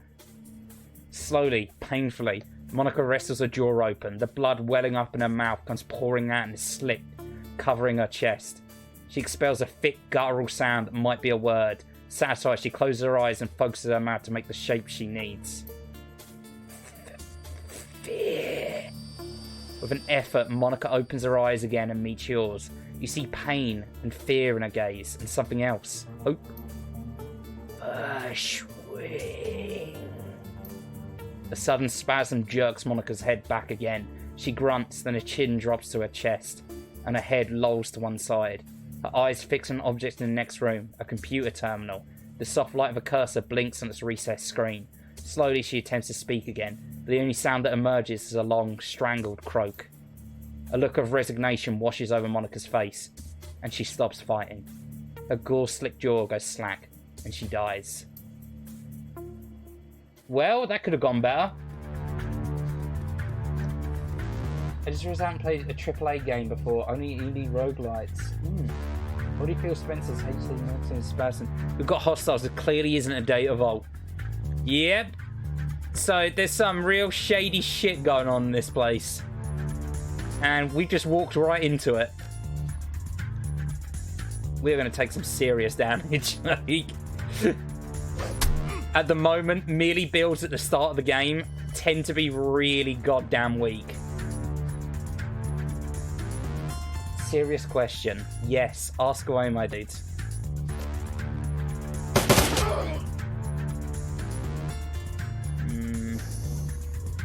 Are you hyped for the Avengers game? If I'm being honest, no, not at all. What I've seen of it thus far makes me think it's just going to be a glorified go here, do thing, here's a cutscene, look, it's character that you recognise. And you go, hey, I recognise character. That's my favourite character. And then they say the quippy one-liner, and they're going to show off a whole bunch of pre-rendered cutscenes in the trailer, but the actual gameplay is probably going to be painfully generic.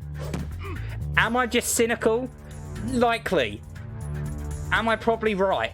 Also likely. A Destiny clone. I would go one worse and say it's going to be an Anthem clone. I would say it's going to be painfully predictable, very, very generic, and it's just going to be, it's still going to have its crowd of people that like it, because if Fallout 76 can have people that can unironically play that game and enjoy it, then I've lost all hope for the human race having any kind of taste. It's going to come out, it's going to be painfully mediocre, but you're still going to have people go, hey, yeah, your best game! You can play as Iron Man! Hey. And that's going to be it. That's going to be the whole merit of the game. Would I like to be pleasantly surprised? How did you miss that, Bob? That was a 99% chance to hit. God damn, there you go. That's better. Alright, let's activate the terminal. I think we need to have Bob activate it. If we use anyone else, then it gives us a message saying you've got to get Bob. Install building maintenance software. Command line, total memory code. Bob. Our own name on it. That's very strange. Daedric scans the room nervously. They sealed the door behind us. We've got to find another way out of here. What are you doing? Monica's trying to tell me something about this terminal. It must be important. Well, any ideas? Something tells me we're going to have more company soon. I don't know yet. Watch my back while I figure this out. Hey, Frosty Daedric, just a minute. Text continues to scroll down the terminal screen. Problems being detected with core component of MacOps. Restore MacOps to the default factory setting.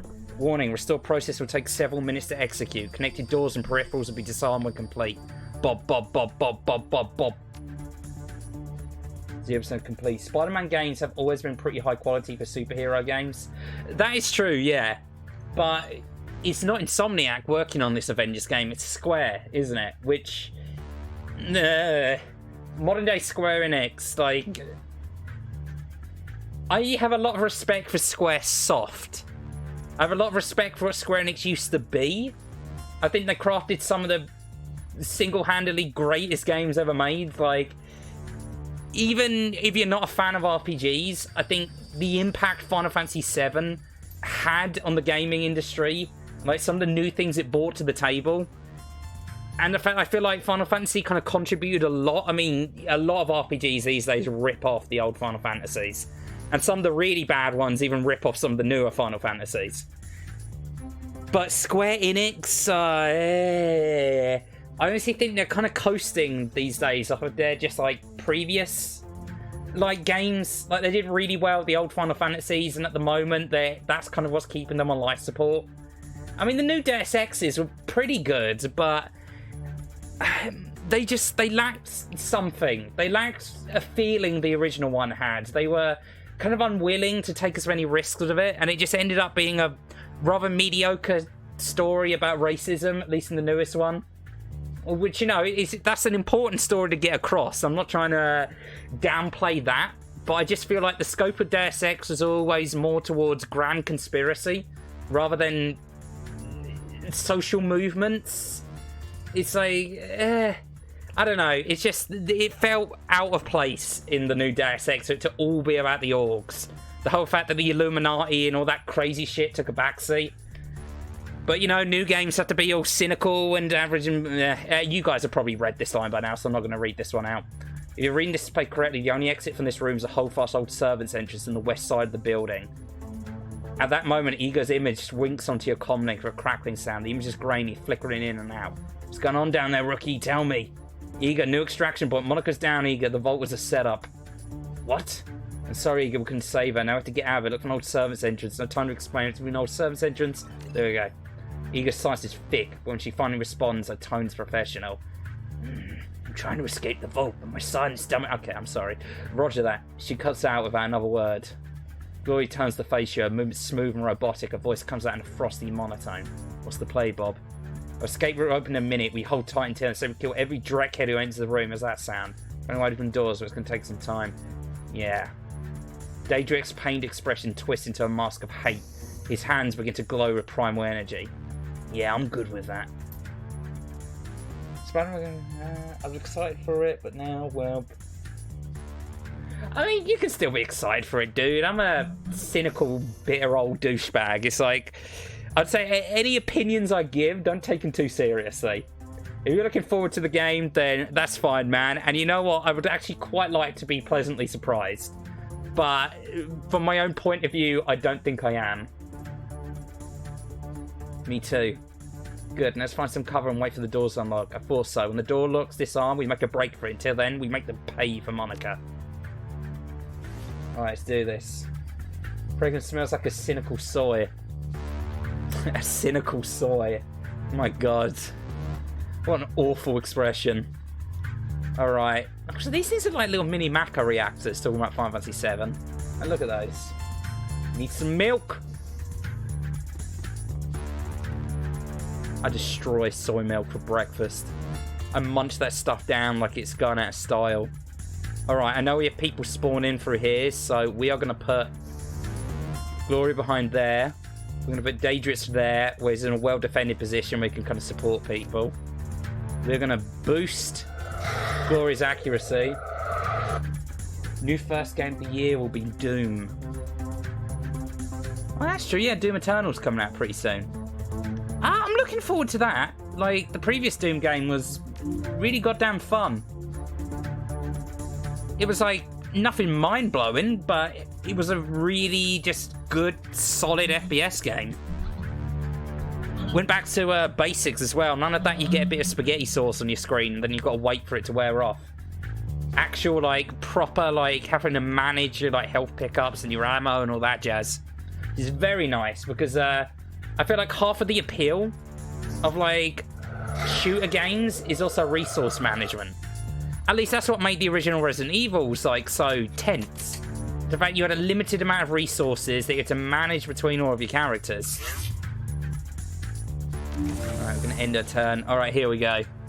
I do have the advantage of knowing exactly what direction all these dudes are going to come from, which is why I put Bob over here. Because we're about to get some fellas that are going to run through here, and they ain't going to be too happy to see us. So while they're clumped together, I'm going to make advantage of that to use this move. 45% chance to hit. 50 we go there. 55 we go there, we want to hit them both. This is probably going to miss. It's a coin toss. Yeah, and it missed. Oh well, it still hit both of them. Alright, can't complain about that. You know what? I might actually just be to run up and finish him off with the claws. Beautiful. Wow. That those guys gave me so much trouble the first time I ever did this mission. They just hit the floor. They were just down. Alright. I'm gonna watch here of Overwatch. Oh, here they come. I knew you were coming! Finally gonna finish my library of games. Dude, my backlog of games right now is ridiculous. I've got Death Stranding, which I don't want to touch off stream, because a game that weird deserves, you know, the reactions to be as genuine as possible. So I've still got that to play, and I've barely touched it, to be honest. I've got the Outer Worlds I've still got to finish. I've got a whole bunch of Steam games that, like, Docina is, like, lending me a Steam share. It's like, I've got an Xbox 360 now. I'm also borrowing off Docina. That's got a whole bunch of stuff on it. It's like, I've got Metal Gear Rising. I've literally just got past the monsoon fight, and I'm just stuck there. It's like, I've got to play through that.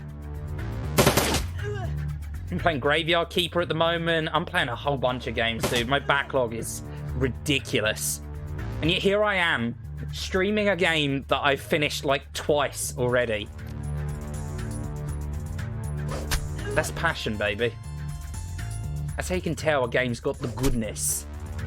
The real nice. Yeah, at the moment, while his Electro Bolt is down, Dietrich is kinda useless. Because throwing knives suck ass. Oh, look, this guy's barely any health left. We had to move out of position to throw that, and it did 5 damage. If this hits, though, I would have finished him off. Perfect. Good job, Daedrich. Ah, god damn it. It's this fella. Alright, we don't want to mess with this guy. Wow. Bob, you fucking suck, man. Come on. He's a stationary target crouched behind a desk.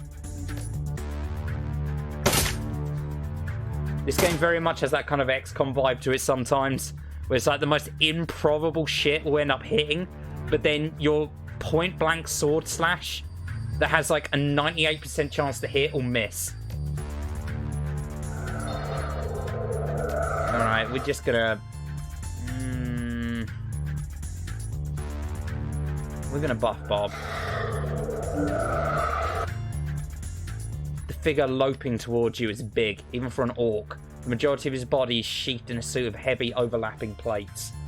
What you can see of his face looks raw and slick, like old scar tissue stretched tight over his skull. He has an expression of supreme confidence. Alright, friend. Playtime's over. All you Shadowrunners are the same. Skulking, sneaking, stealing a vase or two from the museum. No harm.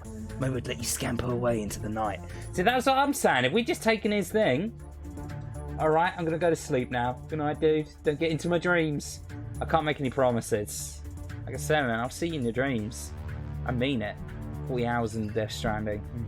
Good night, Furrow, my dude. Have a good sleep, lad. Alright, friends. Playtime's over. Oh, yeah, I've already read that one out. But now it's too late for that sort of generosity. Visitors aren't welcome down here. The gaping maw of the minigun. He jerks upwards. An impatient gesture loaded with malice. Drop your weapons and surrender. That's military-grade armor he's wearing, Bob. Hardened against small arms fire. I'd have a tough time getting through it. I'm less concerned about the armor than I am about that minigun. Those things can tear a man in half. You 3 seconds before I open the hose. Step out here and surrender, and I promise I'll make this easy. Something tells me you're just going to kill us either way. Why don't you drop your enormous gun and step over here instead? Who are you? Can we talk about this? No. The orc's gruntled fist tightens, and you hear the distinct whirl of the Vindictor's motor spinning up to speed. The barrels begin to blur as he wheels the weapon to face you. Yeah, this guy ain't messing around. You cannot hurt this guy. Like, you just gotta run. The best you can do is put as much space as possible between you and him, and just play a game of Ring Around the Rosies with him. The only problem is, if I move everyone out of his line of sight, I won't be able to tell where he is. So I could head everyone over to the left. I need to have him just sneak around the corner and go, yeah, hey, yo, what's up? Have you met my minigun? We're also going to get a few more people coming through in a second, so... Oh, there he is. There he be. Yep. We're going to start taking cover behind the Maka reactors. Like, these are the doors over here that are going to pop open in a second. You can move right back, my dudes. And... I'm tempted to take a shot at him just to show you how fruitless it actually is. One sec, I think that was... Oh, you sneaky bitch. He opened up the exit there, but... Alright. I don't think this is a good idea, summoning a spirit, considering how it worked out for us last time, but if nothing else, this guy will make an excellent meat shield. God damn, I don't like dealing with cops. Fact of life, though, isn't it, dude? Right, yeah, that was a bad idea. See, this is the thing, when running from this dude, you also have to juggle fighting these fellas. I could run Gloria out into the open to slash him up, but let's see. She is going to get just opened up on. They just can't really do anything. Chipped him down a bit at least. Ooh. That weapon he's got there. See what he's looking like now? That's going to be Bob. By the time we reach the end of the game, Bob is going to be jacked. He's going to look like this dude. Just like 10 times as cool. Alright, let's activate an adrenal pump. Right, yep. There we go. That's what I like to see. Daedra, you move around here. Otherwise, you are going to get turned to Swiss cheese, my dude. Right, 9% chance of this dude escaping, right?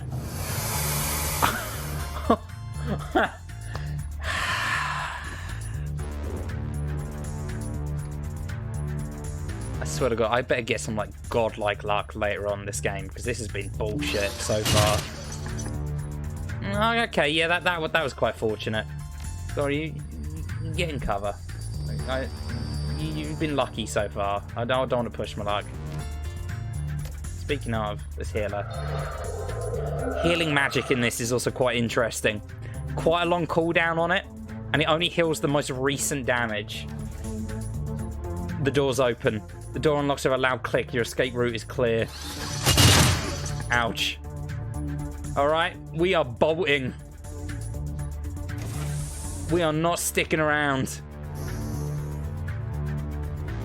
I'm pretty sure anything you throw at this dude will just do 0 damage at the moment.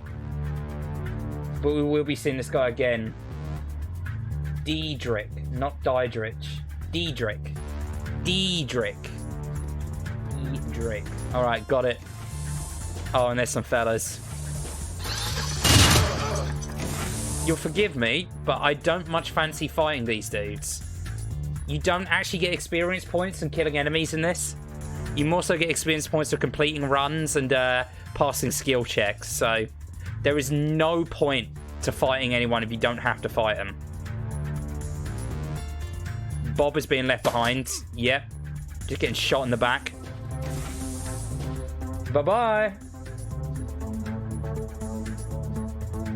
I'm sure I'm glad that this highly secured, like, central server room had, like, a doorway leading straight outside the mansion. Ego raises from a corpse-strewn perch at your approach, and the look on her face is obviously already sized up the situation. Knew this was gonna happen. I fucking knew it. The room's a trap. We can talk about this later. For now, we need to bug out. We didn't make it, we better got ourselves. Yes, Bob, I have eyes. I can see that. We can talk about this later. For now, we've got to get the hell out of here. It's only a matter of time before more of them come pouring out the exit. Pike in, people. And Bob, when we get back to the Crit Spa, we're going to have a little talk. Ooh. So that's how the game opens. The leader of our team has been gunned down. She's fucking dead. We barely even got a chance to know her, and she's just gone. Marvel's Avengers hype crashed, burned, blew up, and dug its own grave upon reveal. It's because the game looked underwhelming because the messaging around it was vague. If it's good come launch, that backlash and displeasure will quickly translate into fandoms. Yep, as it usually does. But the new Terminator game was also one that looked kind of crappy, but actually turned out to be pretty good. Did a YouTuber I watched, Civvy, did like a really, really good video on it recently. The Kretzbar. The Kreisberg. Kreisberg.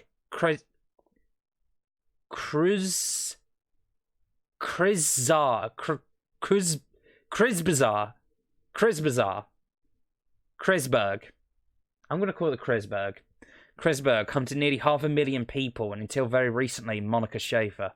Once a melting pot of cultural diversity, it's now a chaotic mess of wealth and poverty, crime and commerce, anarchy and control. It's also home to your own little slice of Berlin, a neighborhood locals call the Kreisbar. Kreisbazaar, a safe port in the eye of the storm. The ride back to the Kreisbazaar is quiet. No one is in a talking mood. As the van veers past potholes and garbage piles, the glare of streetlights and neon signs plays across your window, painting the world in a kaleidoscope of garish colours. Soon the van rounds a corner and skids to a halt in a narrow, crumbling alley. This is as far as Berlin's chaotic streets will take you. Your team wordlessly disembarks the vehicle and climbs down to a disused section of the U-Bahn tunnel system. A well-kept secret, providing your team a safe passage into Kreisbazaar. Your safe house awaits on the other side. This game has a lot of German words in it, and I can barely speak English good well, so be prepared for a lot of mispronunciation.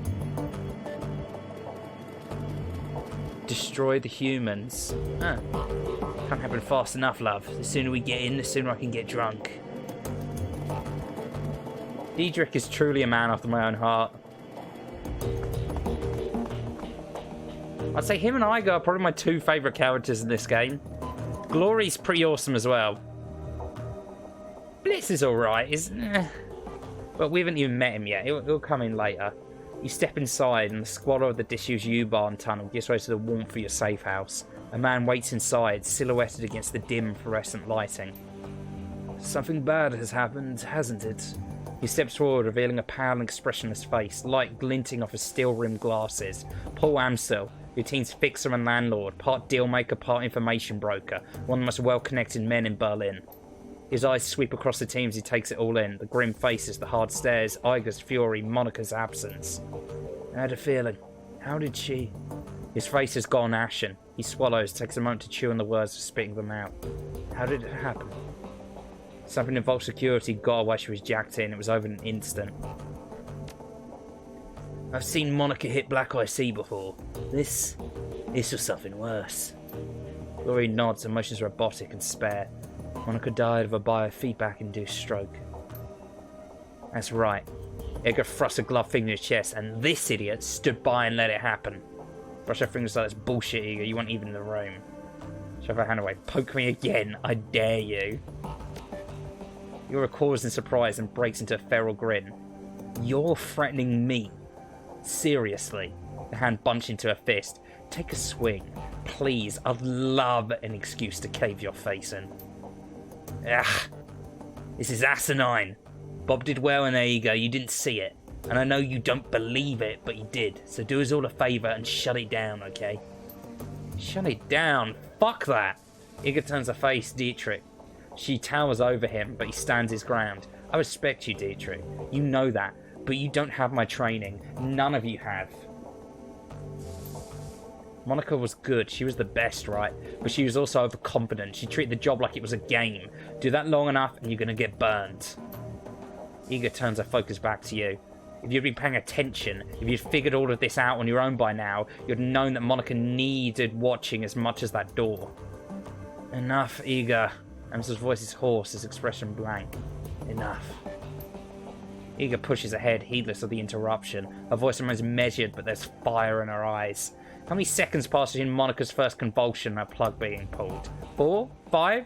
Do you know how much damage biofeedback can do to a Decker's brain in 5 seconds? How dare you? You don't have to answer that, of course you know. Monica died while you stood there and watched. This is all your fault.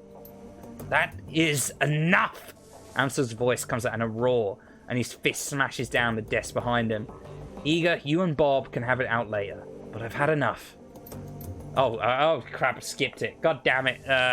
Right, don't do that bad thing. Iga is what he said. Right there with you. It's supposed to be a milk run. Payback isn't the only reason why we need to find him. We saw something back there, something that we weren't supposed to see. It's fair to assume that we're all still in danger.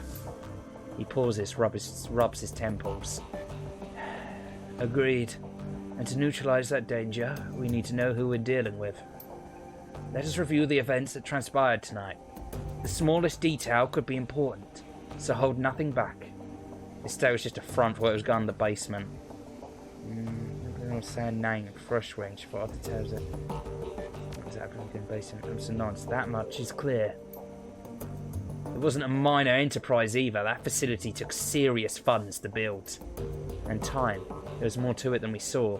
Places like that don't spring up overnight. And all in secret. The owners, whoever they may be, were none too pleased by your escape, I'm sure. What else did you find? Anything went to hell confined by an orc in military-grade armour. He appeared to be the head of security. That is not much to go on.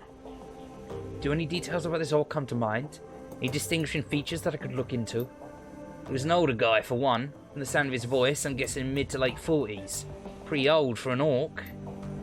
He had skin grafts. Most of his face looked like replacement material. The grafts came from a legitimate hospital. There may be medical records. That is something. I'll see what I can find out. Did you know anything else of value during the run? Monica lived long to say her name, Firschwing. She fought hard to tell us. It must be important. Amsel seems taken back. He pauses for a moment before responding. The Firewing? This is unexpected. You'll have to forgive me. This brings back many unpleasant memories. Gloria raises an eyebrow. The Firewing? The most terrible of the great dragons. There are those who would disagree, but they never experienced the terror of living in her shadow. He glances at Glory. You are far too young to remember her, of course. But for Germans of my generation, the name Verschwing is synonymous with chaos, destruction, and death. The dragons of today are subtle creatures, full of patience and guile. Verschwing was not. After her awakening, she went on a 4-month rampage that claimed tens of thousands of lives. Amsel takes a deep breath, slowly releases it. There's a haunted look in his eyes.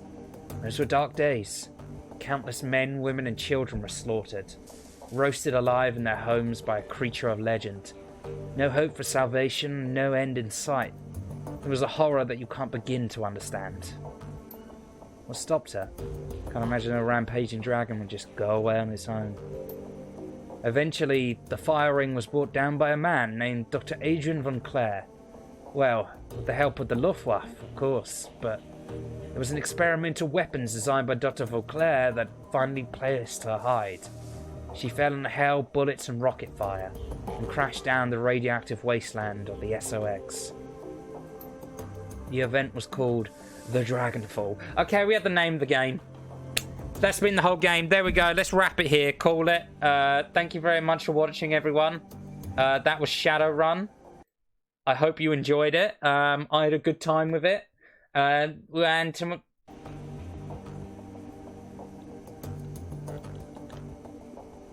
Let's get back to the fucking game.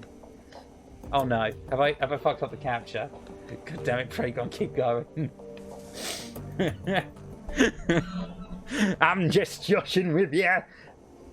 I do, however, actually need to blow my nose and get some water, so while this lovely music plays, I'm going to go for a really brief BRB.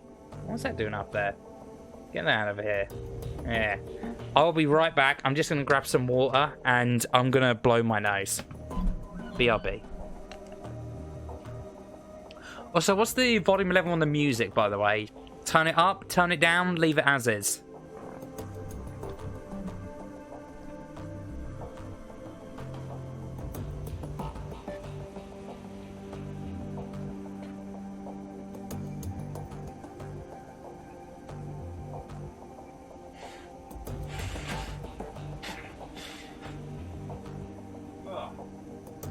Hope you guys can't hear me blow my nose. I think I'm far enough away you can't. Yeah, we should be good. I don't know why, but I get a really runny nose whenever I stream. Leave as is. Alright, perfect. We hear everything.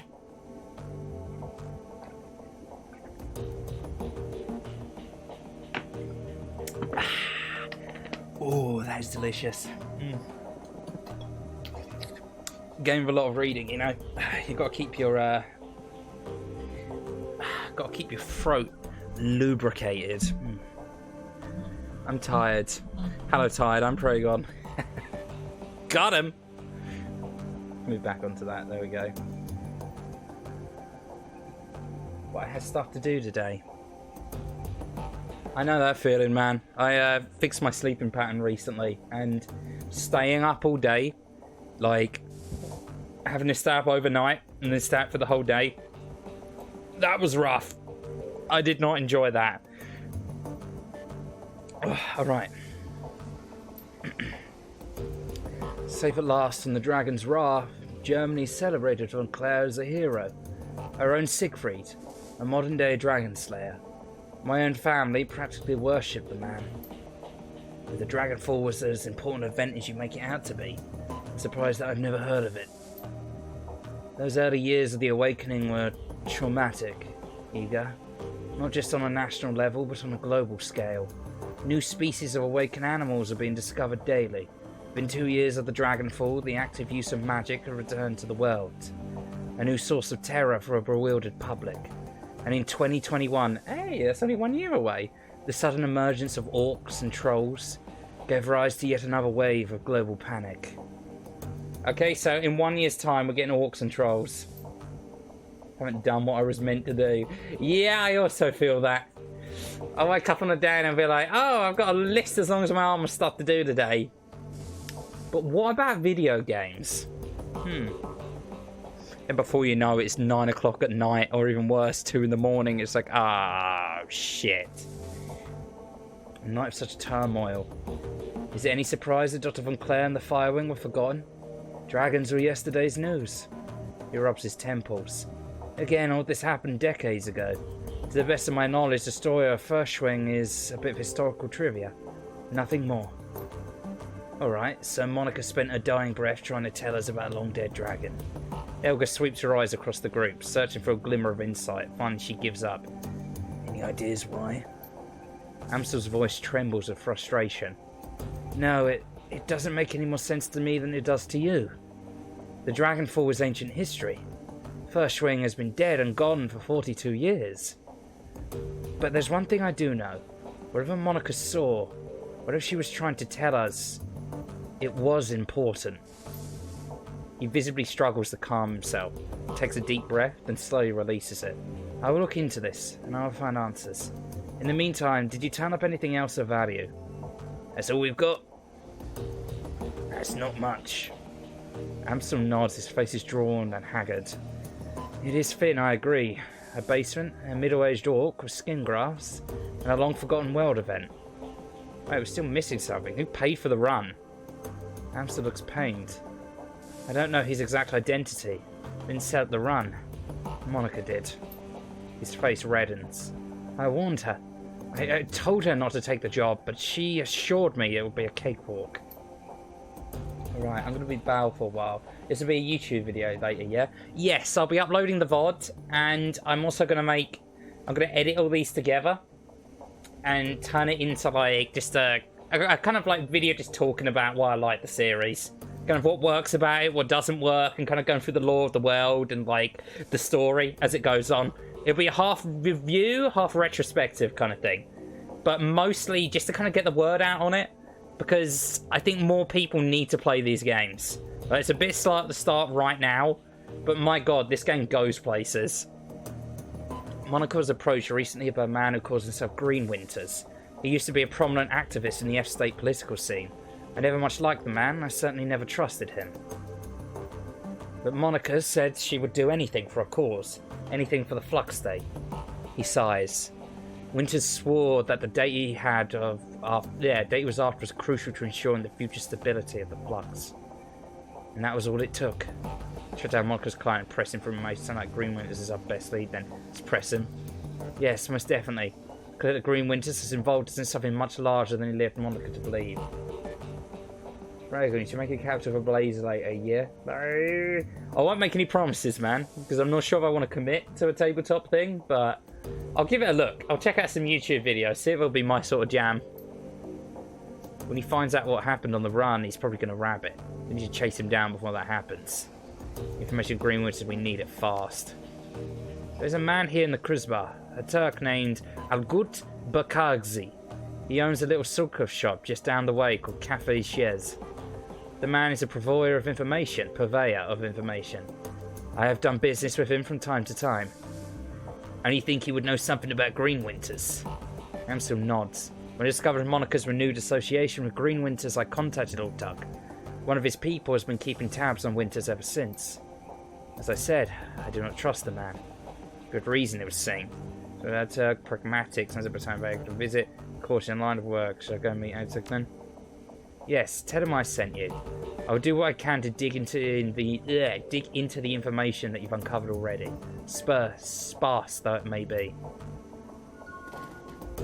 All right, we've got some karma we can spend. Nicey, Zuzu. There's 5 karma, which isn't much to work on.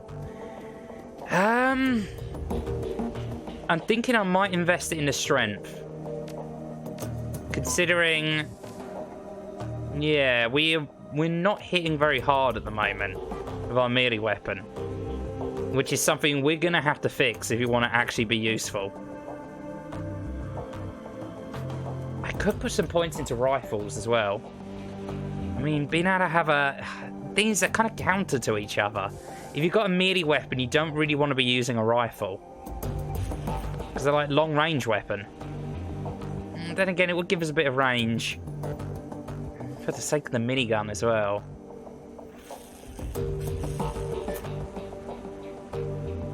No, you know what? Fuck it. Fuck it. We're putting it into strength. More points we have in the strength, the more use of those melee weapons are going to be. I'm going to stick with it. I'm going to dedicate myself to a pure, like, strength build. Bob. So peers at you apprehensively. His eyes are bloodshot, his expression grim. You get the information about Green Waters? No, not yet. Continue working. I wonder what Bob sounds like. Let's have a good day, Gate, my lad. Sorry to hear about your tyres, man. That kind of fucking sucks, but... There's not really anything I can say to, like, make it better. Just, fuck. Can't believe someone would do that.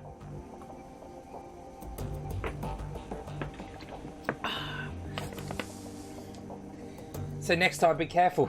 Don't make any enemies of like the Hashling Slasher, because he hashes and he slashes, and he don't stop. Dietrich. Fuck, how's it pronounced again? Oh no, gate's gone. You can't even tell me it's properly pronounced. One sec, let me scroll up. Deek. Deck. There we go. Diedrich. Okay, Diedrich turns his head at your approach. His aging face is traced with a network of faint scars, the legacy of too many fights over too many years. While he still retains a degree of strength and vigour, it's obvious that the shaman you see today is a shadow of his former self. Despite all of this, there's still an aura of power surrounding the man. He raises his bottle, offering it to you. Bob, welcome. I've got a bottle of schnapps that needs sharing. I've got a full comrade to drink to.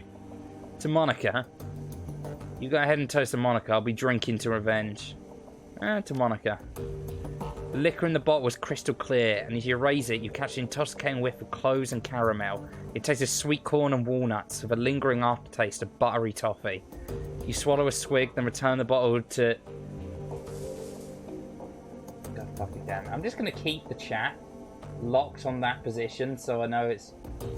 Diedrich. Alright, Diedrich. Turn the bottle to Diedrich's outstretched hand. He takes a long pull on the bottle, then locks eyes of you. Let me ask you a question, Bob. What made you choose to come to Berlin?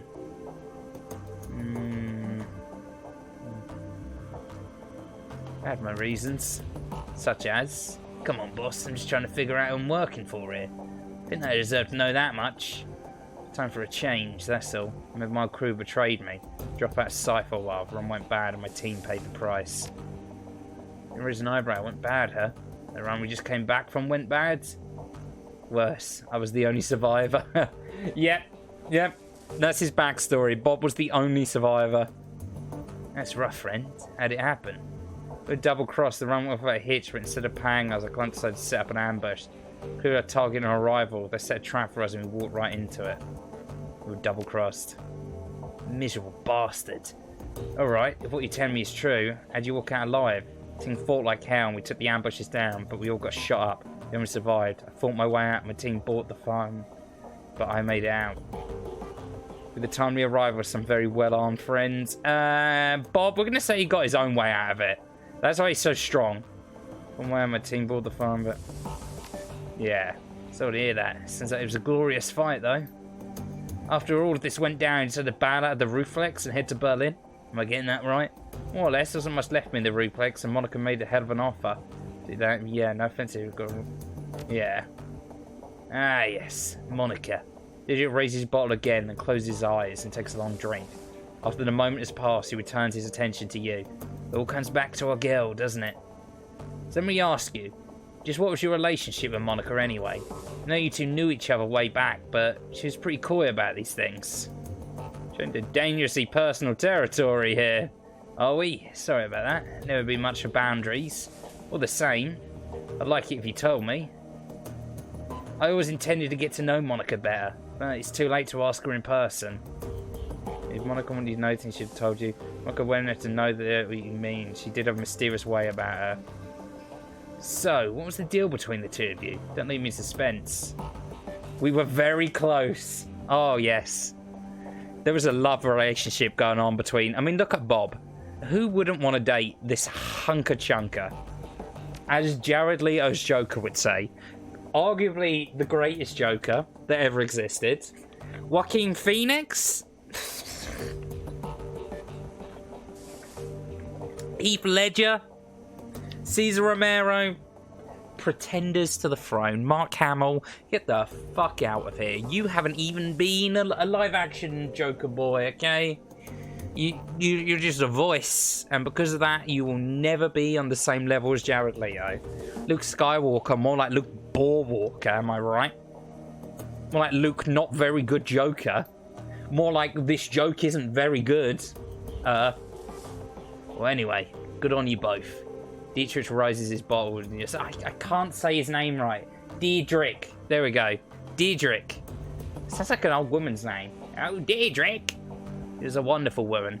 I hope that your time together was happy. Anyway, I've taken enough of your time. The bottle's almost empty. Taking the time to talk for what it's worth. I'm happy you're here with us. Dietrich takes a final pour in the bottle and tips it forward, pouring the rest on the ground. Rest in peace, Monica. We'll miss you, girl. Doggy. Hello. As you start towards the safe house door, a large four-legged form steps around the corner. Dante, Monica's dog. Holy crap, this game features Dante. An enormous mongrel of indeterminate breed. A low whimper emerges as he enters the room, head hanging low. Aww. Oh shit, Dante. From the Devil May Cry... Dedrick shakes his head. Don't worry, boy. We'll look after you. The sight of Monica's dog, Amstel's eyes well up. He inhales but can't quite catch his breath. He started whimpering about an hour ago. Turned into a full-blown howl. Wouldn't stop. He closes his eyes. That's when I realised something bad had happened. Looking down to his huge brown eyes, you see intelligence and sadness. He lets out a small whine and rubs his head against you. Grab Monica's bag of... Brush the dog aside! That's so fucking mean! Oh yeah, he's a good boy. Pop! Grab Monica, let's give him some jerky treats. Dante takes the treat in his mouth, but it's clear he has no appetite for it, and the jerky drops to the floor. He leans into you and looks up mournfully, pressing his ribs against your leg. I guess the dog is going with you, Bob. Amstel takes a ragged breath and releases it, and a slow, melancholy smile plays across his face. Well, perhaps a part of Monica lives on in Dante. Return to the safe house when you finish with this Ottag, mein Freund. With a little luck, he can help us locate Greenwinters, and we can get to the bottom of this. He stares at the floor. And now, I think we should all take a moment. His lips tighten. For Monica. Well, shit. There you go. It glares at you. You can taste the bile in her stare. She clearly still blames you for Monica's death. Something I can do for you, fearless leader? You can positively outburst you in front of Paul and the rest of the team. Wrong about me, Eager. I intend to prove that to you. She stares at you for a moment and looks away. Best of luck with that, Bob. And please, leave me alone. There's something else I want to say. Alright, but make it quick. You owe me an apology. You have no right to call me out like that in front of the team. She replies with clenched teeth. You want to step away from me, Bob. Right now. Not just yet, we need to talk about Monica. Not right now, we don't. Don't push me on this, Bob. One of these days, we're going to hash this out. And you can talk all you like about the clusterfuck that killed one of my best friends. But it won't be today. Alright, Ego, but this conversation isn't over. It is for now, fearless leader. She turns away. Do us both a favour, take the hint, and go away. Yeesh. Glory? Glory is beautiful, in a wayfish sort of way.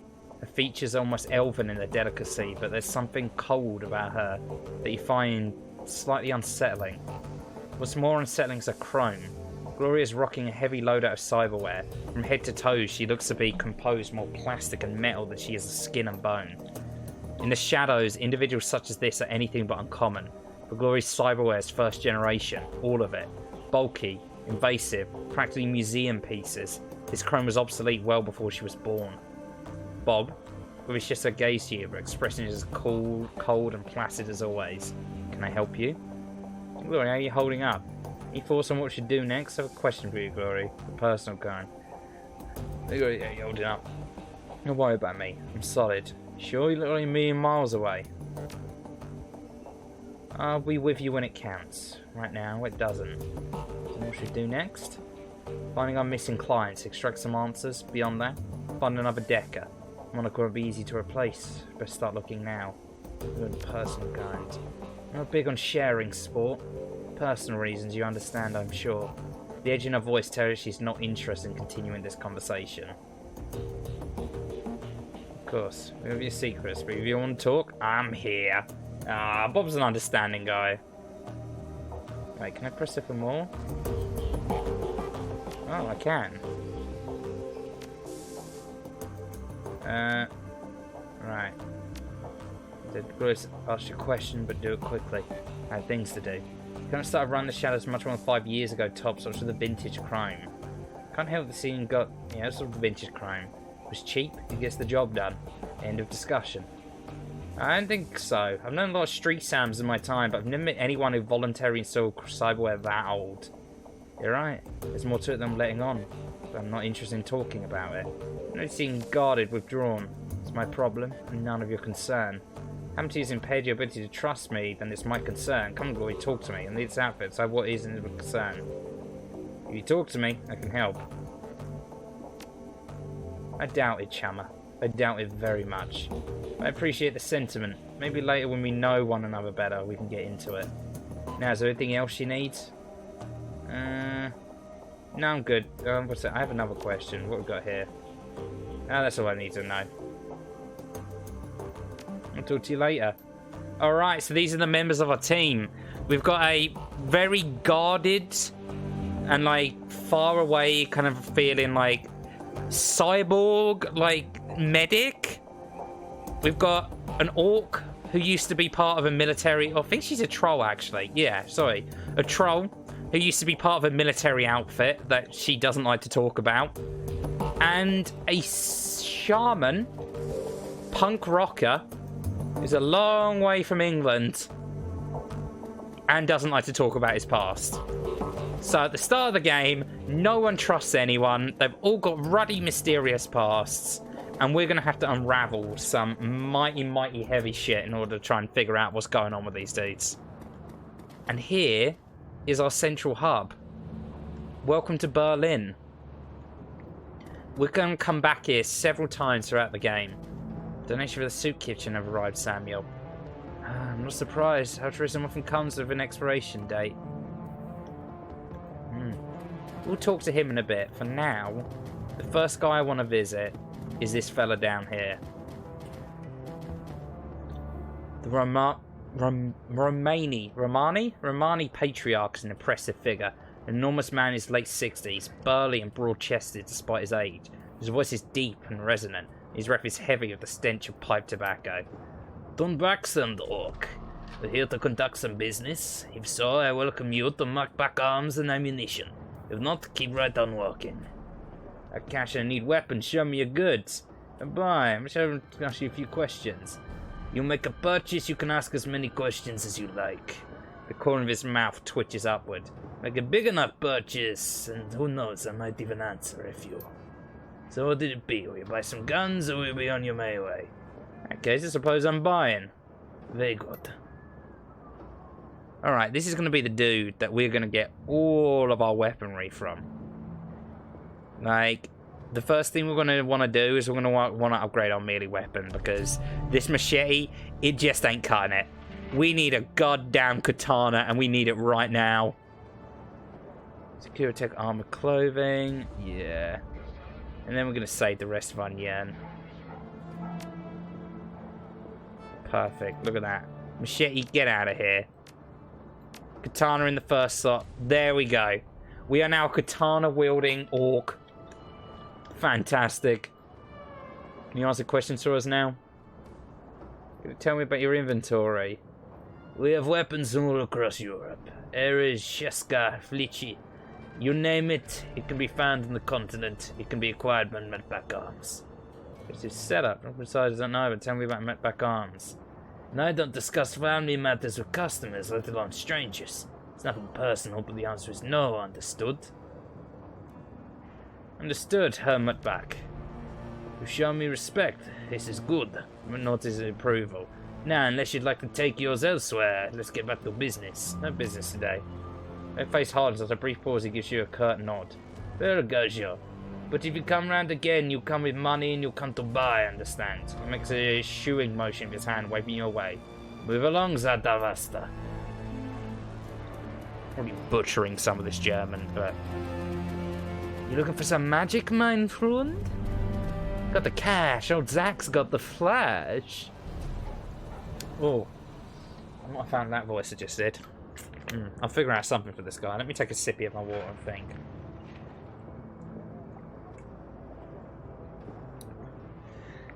This elf has clearly seen better days.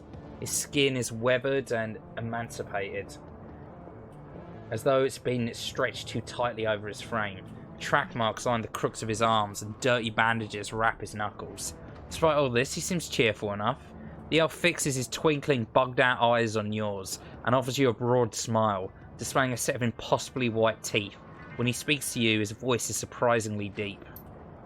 Guten Tag, mein Bruder.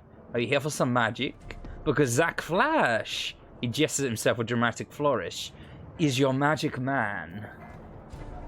Magic? You a street mage? Zack lets out a throaty, barking laugh. Street mage? Me? Do I look like a street mage to you? I just realized I'm kind of channeling a bit of Tommy Wiseau for this guy's voice. He shakes his head, but his smile doesn't waver. He fishes a small bag of pills out of his back pocket and dangles it before your eyes. No, chummer. I'm not a street mage. I've got the magic in my blood and the magic in these bags, but you won't catch old Zack studying any spell books. In that case, let's talk about the magic you've got in that bag there. What do you got? Oh, a little bit of everything. So this is the local drug dealer. In the world of Shadowrun, you win fights a lot easier if you're coked up on all kinds of drugs. So I guess winners do drugs after all. Oh, a little bit of everything.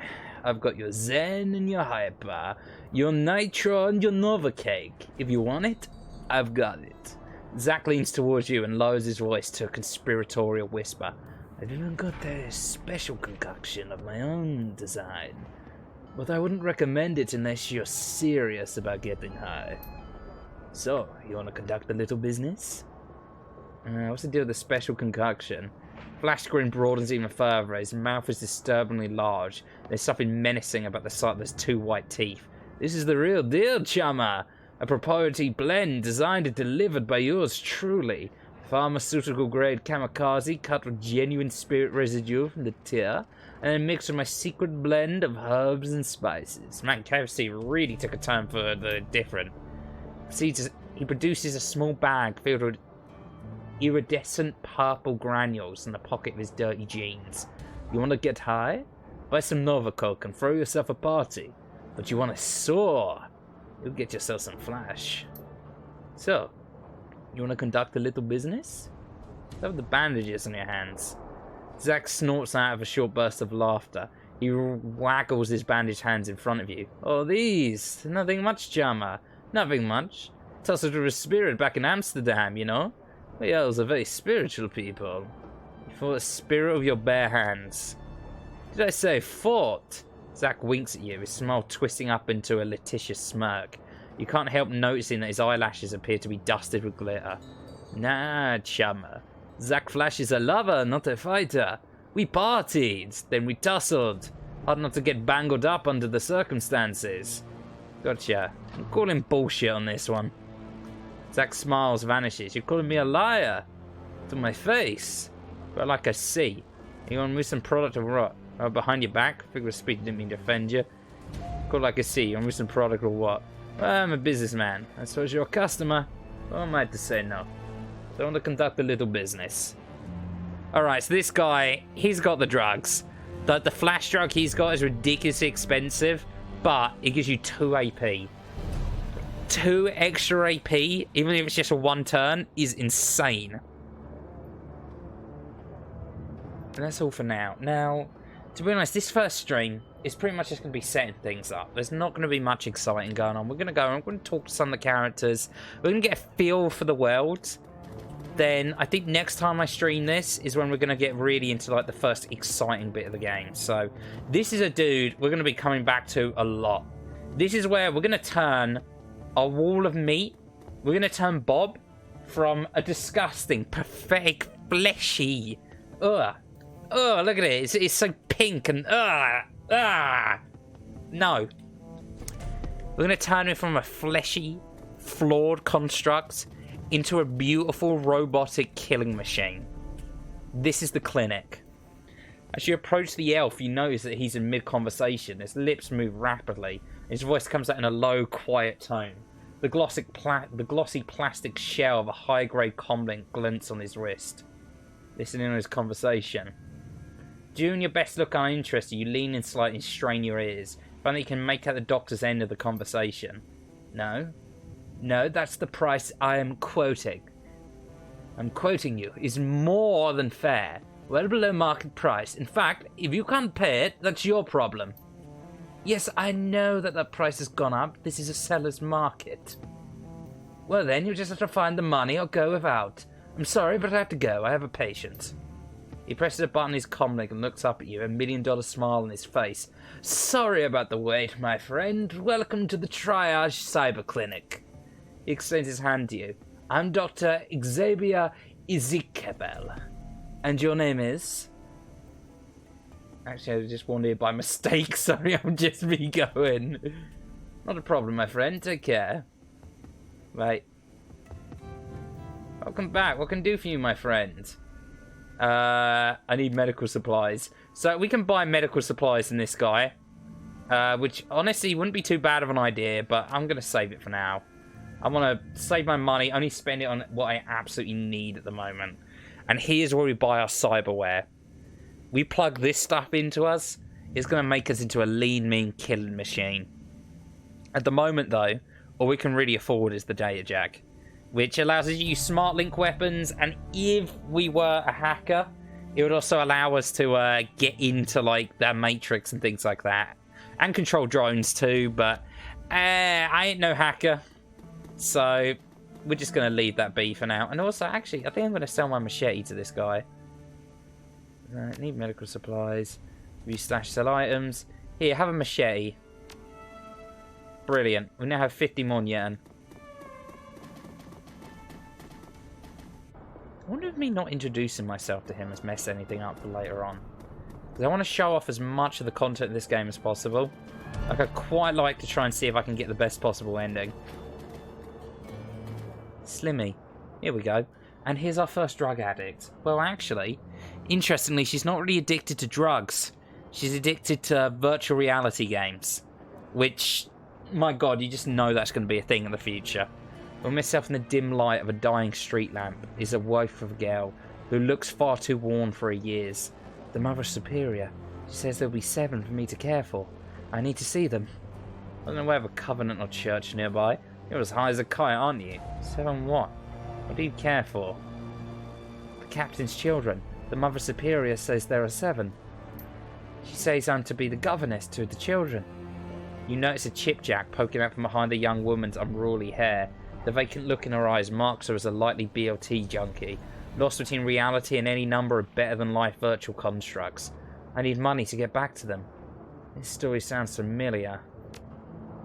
Captain Von Trapp is very well known and respected. The poor dear lost his wife, and the children their mother. A child should not be without a mother, and a mother should not be without a child. Have you seen the captain? Look, do you know Monica? Monica? Is she one of the sisters of the Abbey? No, wait, Monica. A flicker of recognition flights through her gaze in the young woman's eyes. Yes, Monica. She's good to me. Brings me food to eat and tea to drink. Nothing more, sweetheart. I'm afraid I have some bad news. Despite the woman's persistent delirium, she seems to glean the meaning from your tone. She died? That's right. The girl grips her hand with claw-like hands. Grips her head with claw-like hands, tugging at her hair as though she might pull her brain out for a skull. I don't like this, but I can't switch it off.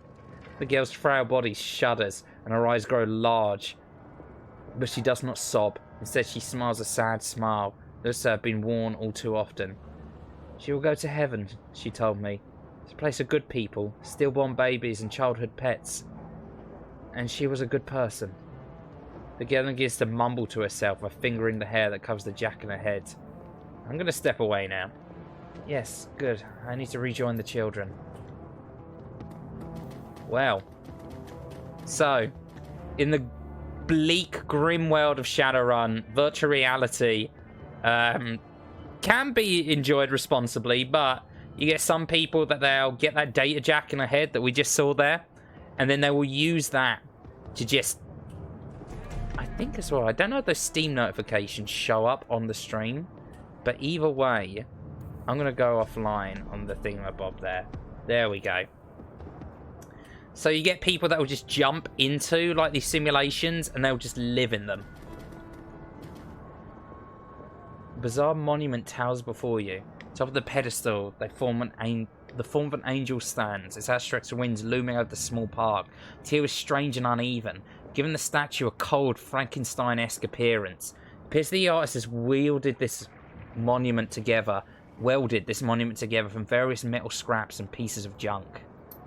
As you approach, a small grimy monitor at the base of the statue flickers dimly to life. The grainy face of a smug young orc appears on screen.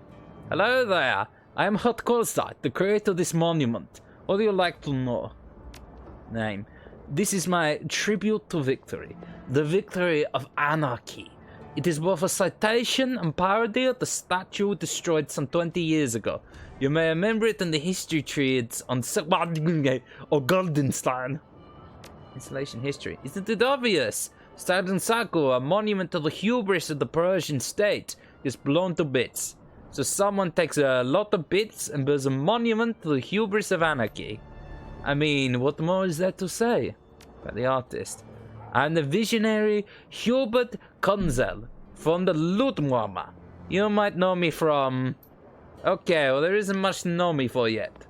But I intend to change that. All art is born from misery after all. That is a distinctly German way of looking at art. The phone rings. Oh, a mysterious phone ringing. Is it for me? Or maybe it's for Dante? Let's see. It's an old, obsolete phone booth. It's ringing. A receiver. A monotone, pitch-adjusted voice that can speak and was immediately. The Shadowrun water contract for the gears is no more. Bob is listed as a follow-up contract. This is our only secured line to this gear. Please listen to the following instructions carefully if you are a supporter of our cause. Continue listening. We have phone booths in strategic locations throughout the city. Within each you may find a request posted for specific information. I like to imagine the guy actually did that. He's just trying to be all mysterious and weird. He just breaks character, just go trip up on his words. If you can obtain a copy of this information, return here and submit it via the port below the receiver. We will verify the authenticity of the information remotely and post an undoctored copy of it onto the Matrix ourselves. It is our stated goal for this information to remain free to all. However, you will be compensated for sought-after information returned to this location. The line goes silent. I've got enough problems on my own. I'll keep an eye out. The line remains silent in the receiver. Alright, so we can go to these guys and we can sell information that we get off of them. I was pretty sure I got some, like, pay data off of, like, doing that last run. But there's 2 places you go to sell information in this one.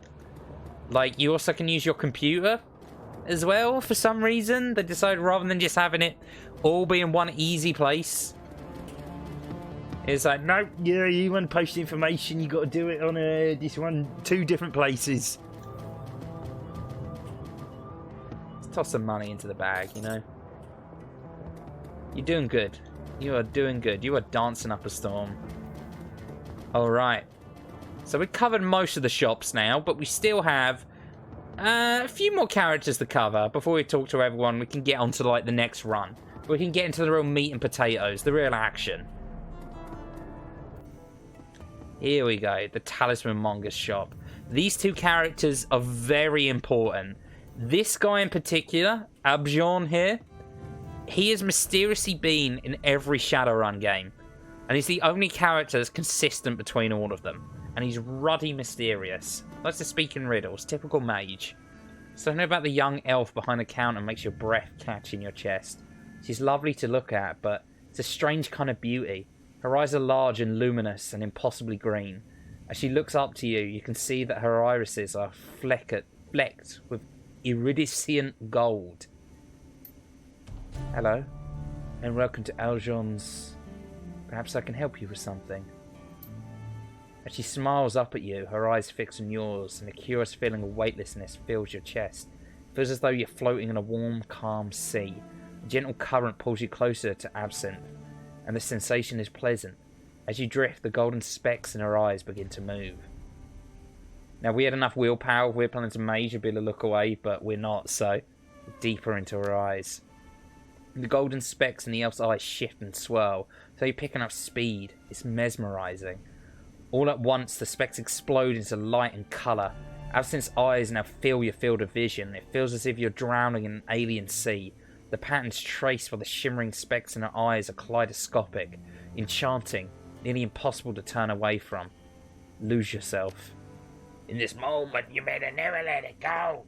You are lost. Your entire world has been reduced to a churning vortex of green and gold. Dimly, you become aware that something is happening. You feel your body being buffeted by unseen forces, and suddenly, everything goes black. Oh. Let that be a lesson to you all. If I could give you one piece of sage advice, never look into the eyes of an elf. Slowly and painfully, you struggle your way back to consciousness. The shop's owner, Algernon, is peering down at you, an expression of concern on his face. Absinthe stands behind him, her expression one of embarrassment. Welcome back, friend. She extends a hand to help you to your feet.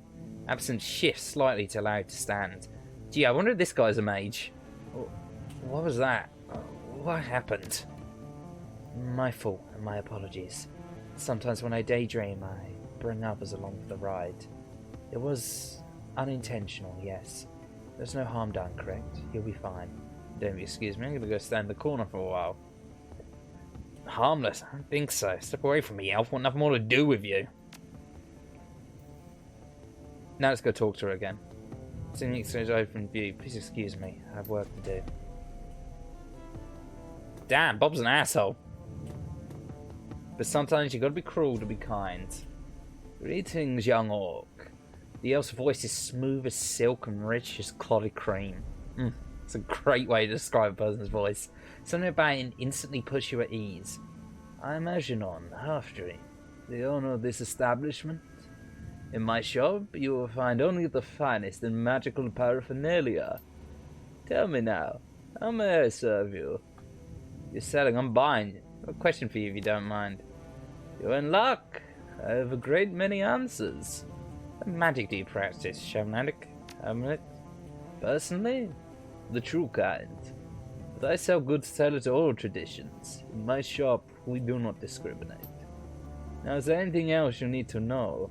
Just story, how long have you been to Krusbar? I have many stories. Stories of dancing spirits and raging dragons. Of unchecked magic and swarming chaos. All of these stories are true. As for the Krusbar, I've always been here, quietly peddling my wares. It's a simple life, but a good one. Now, is there anything else you need to know? It's a deal with your assistant. There's something funny about her eyes. Absinthe is a friend, nothing more. She helps out around the shop when the fancy strikes her. She is nobody's assistant, and I am no one's master. But her eyes... He paused for a moment, considering. I believe they suit her personality. Now, is there anything else you want to know? Let's see what you're selling. So, Aegon sells a whole bunch of, like, just magic stuff.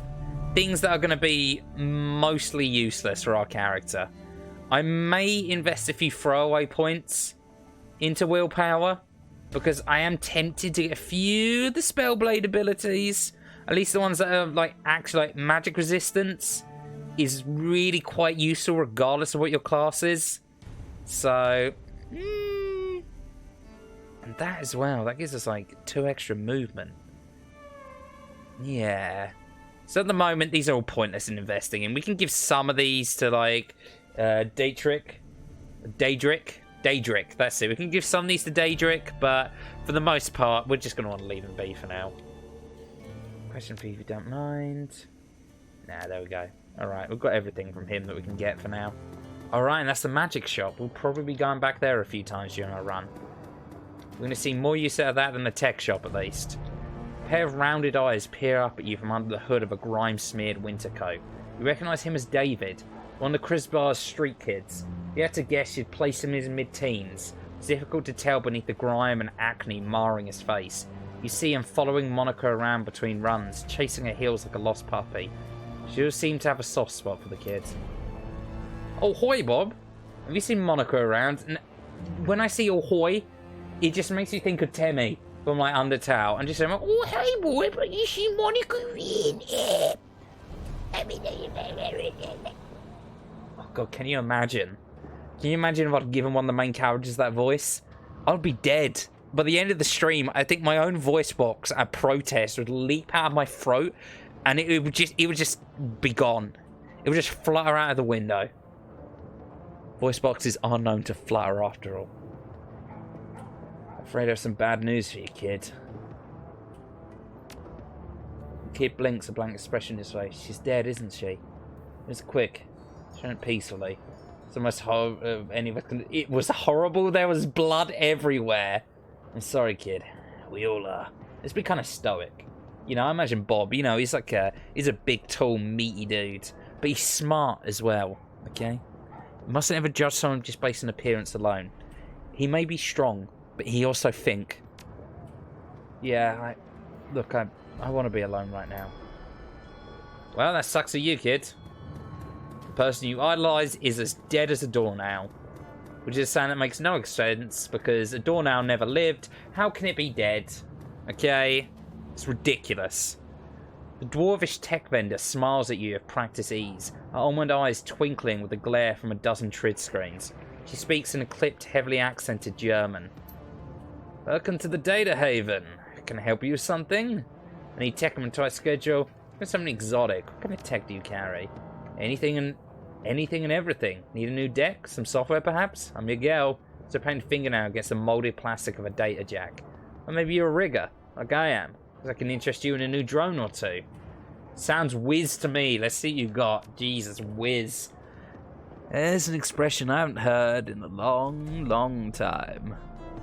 So, we can get stuff for, like, the Matrix in here, but it's like, to be honest, we're not going to need any of that for our character. He's not going to even touch any of, like, the robotic sides or any of the, like, at least not controlling robots. You know, he's going to get them robot parts put in his own brain, but we aren't going to be controlling a little robo friend. Here we go. The last person we have to meet. Ultug Buraganzi. I'm just going to call him Ultug. The man behind the counter looks right past you at the dog following close behind. Dante! I'll fetch his water dish. And perhaps a coffee for our friend here. Well, Amstel sends his regards. When he hears Amstel's name, the Turk's voice lowers and his accent becomes less exaggerated. His eyes take on a knowing look. Oh, very good. He's expressed to her Amstel my anticipation of his patronage. Needs any more catering jobs? Sent to him in the future, and was happy to provide. Catering? I don't follow.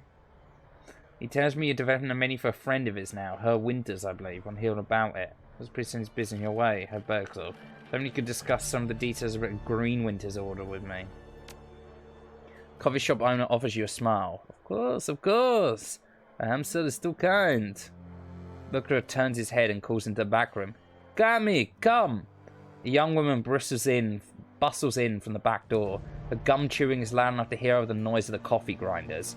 But Ghazi spits something out in rapid-fire Turkish. As you wish, Uncle. I will see to it right away. Kami offers you a shy grin, snaps her gum, and hurries back into the room that she came from. My girl Kami is arranging to make contact with the chef as we speak. This will likely take some time. My chef is a busy man. While we wait, I wonder if you'd really be so kind as to run a small errand for me. A trifle, really. Hate to trouble you, I'm embarrassed to even ask, though I'd be most appreciative of your help. What is this trifle? I'm the end boy, do a job, I get paid. He smiles a big Turkish vendor grin.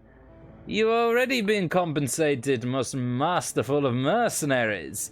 Do you not recall? Kami is fetching information for you. Return the favor would be the courteous thing to do. We can use our charisma here to kind of... This is the first time charisma can get used to kind of strong arm our way into a stronger position. My time is a valuable commodity, my friend. I'm sure a businessman like you understands this.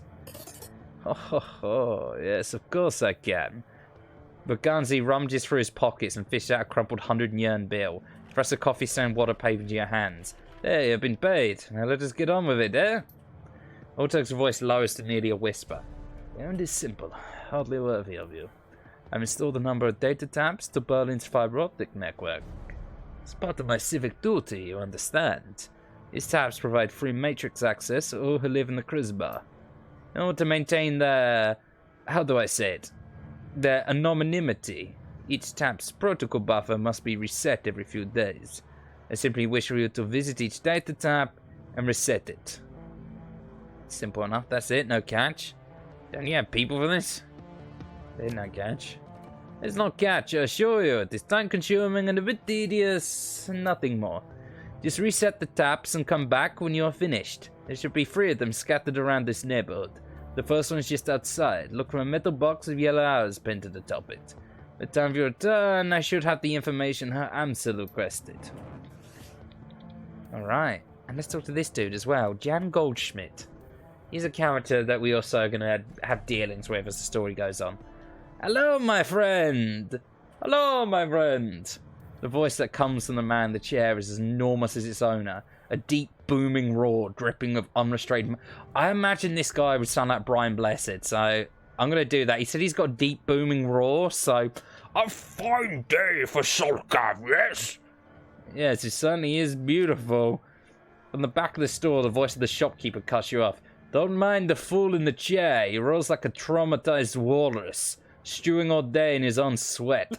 The man behind the bar glares at Goldsmith, his upper lip curled in disgust. I tolerate him only because he takes his swordcraft by the bucket. Goldschmidt responds with a ruckus belly laugh. Apparently he finds the shopkeeper's insults to be hilarious. Old tug, mein Freund! You are quick-witted and sharp-tongued as ever! I bow to you! If you wouldn't mind, are you gonna put... Once again, the shopkeeper cuts in. To bow to me, you would first have to vacate your chair. The shopkeeper clamps his hands together, clasping them in front of his chest. I shall summon a team of determined young men and an ox to assist with the task.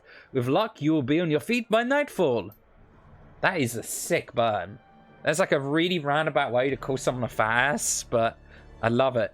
Goldsmith smiles up to you, his small eyes glittering. Enough of this senseless bickering. You've approached me for a reason, yes? Tell me, what can John Goldsmith do for you? Something bad is going to happen if you don't stop interrupting me. You brothers insults, you don't have any pride. Oh, don't mind our dear old tug. Yes, he's a peevish man, but his ire was not directed at you. Goldsmith grins up at you from his overstuffed chair. I have the distinction of being the sole target of old tug's rage and derision. It's a badge that I'm delight in wearing. You put those insults, and you have pride. I put up with them because they amuse me. The fact that they amuse me infuriates my dear friend Ultag, who in turn hurls more insults. Goldsmith rises his sword cup in salute, and thus the cycle continues. It's 2 years now that I've been a customer, yes, Ultag? 2 years of Sulkov and strained patience, yes. And I remain happy. And Ultag makes money, an ideal business relationship. That sounds perfectly healthy. Take care, Jan. Goldsmith gives you a deep nod, his jowls quivering. Until next time, my friend. Alright, we've met pretty much most of the important characters that live back in the Krizbar now. It's like, these are guys that we're going to be talking to a lot. We're going to be, like, coming back to them after runs. Their inventory is going to be slowly getting up... Oh, pardon me. Slowly getting updated. We're going to be seeing a lot of changes to, like, just the place in general. Changes that we can affect and influence as well. It's going to be exciting. You know, we're going to be getting on our way on a merry little adventure. We're laying down the groundwork. We're laying down, you know, the context that makes the rest of the game matter. And when we get to, like, the end point, when all of it finally comes together, you're going to be wowed. You know, you're looking at this now and you're thinking, oh, there's a lot of reading. Oh, there's not really much going on. He's just walking around talking to people. I don't really have much to say. Foolish, foolish, foolish fool. You will see the places that this goes. And the thing is, I can't even say without really giving away spoilers, but it does cover some really, really interesting topics as it goes on. Some sort of stuff that I do a big think about most days. Because I genuinely believe, with no sense of irony or no, like, joking, minus obviously the magic and unfortunately the real life dragons, We are moving towards a cyberpunk future. I think with the way things are going with corporatism, and just in general with like people lacking empathy and kind of treating each other worse and worse each year, the witch hunts on social media, all that crap. The fact that people just don't give a damn about major like bad shit that happens in the world. And they're like, instead just following the 24-hour news cycle. Just being outraged because someone's telling them to be outraged and all that wonderful jazz. And with the invention of the AI and the singularity only being 20, 30 years away, I think by the time my generation, as fucking millennials, are in our 50s to 60s, the world is going to be a very different place. As you are resetting the data tap, you notice that someone has duct taped a small homemade receiver to the system. An earplug dangles from the receiver. Oh, we've got a real spice setup going on here. Put the earplug in your ear. The sound of heavy machinery makes it difficult to the words that are being spoken. For a moment, you find you can make out two distinct voices. A nasal woman who sounds like a heavy smoker, and a man who speaks in a high-pitched, breathy tone. Just heard Monica. Need to verify.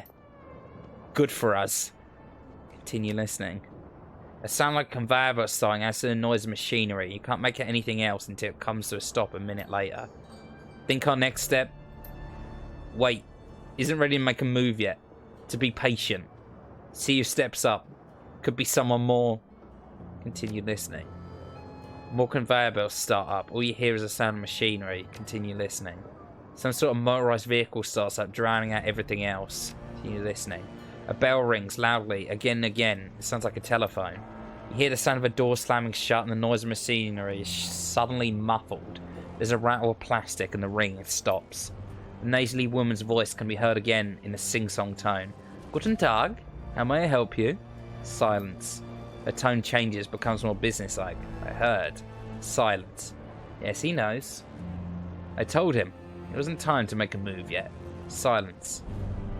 Do you think I am, an idiot? The council needs to meet again. Silence. I know getting everyone in the same room is challenging. Getting them to agree on a course of action is going to be even more challenging. From my perspective, the Krusbar was only stable because of her. If she really is out of the way, well, we'll see, won't we? Silence. Yeah, I know. What can I say? Things go slowly in the flux sometimes. You hear the sound of a door opening again, and the cacophony of machinery fills the line. You can't make out anything else. Walk away. That was interesting. I feel like we just listened in onto a conversation we probably weren't supposed to hear. Someone talking about how they want to destroy this place. So, to give a little bit of backstory as to what's going on here, you're probably looking at all this and you're going, man, what a jump! What happened here? Basically, Berlin is one of the last cities in the world that isn't controlled by mega corporations in this world. Almost everywhere else has a megacorp brand or name slapped on it. There's no more governments for the most part. It's just big companies and private militaries and gangs running everything. The Awakening, magic returning to the world, and dragons reawakening. These creatures that are thousands of years old and so much smarter and infinitely more powerful than humans. Like in this world, dragons are essentially like gods. They are so ridiculously strong. The only one humanity was ever able to scratch was Firewing. And that took the combined effort of multiple countries and corporations and the genius of Von Claire, the Dragon Slayer. And he's the only man who's ever been able to even wound a dragon. They're strong. They're very freaking strong.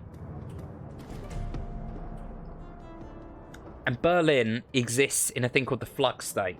It's an anarchistic thing with a sort of leadership, like a council that sits at the top of it, but for the most part, they don't tolerate corpse here.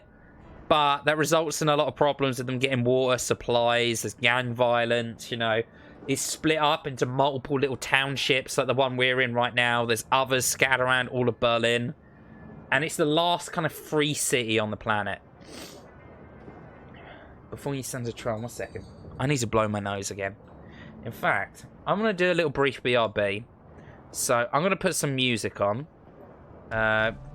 Actually, you know what? I'll do this conversation with the orc first. Then we'll put some music on. I'm going to do a BRB so I can blow my nose and Also, I just want to quickly munch a snack or two. I don't think there's anyone watching at the moment. So, if you're watching the VOD of this, Dragon, it will just be me and you here. So, hello! Before you stand a troll, that was stretched to say he's standing at all. His great mass is barely held upright by two vintage prosthetic legs, along with a crutch under one arm. His body clicks and hums at every shift of his weight. Despite his disabilities, his eyes are sharp and calculating. Do I know you? I haven't been here long. You know Monica? Sure, I know Monica. One of hers, then?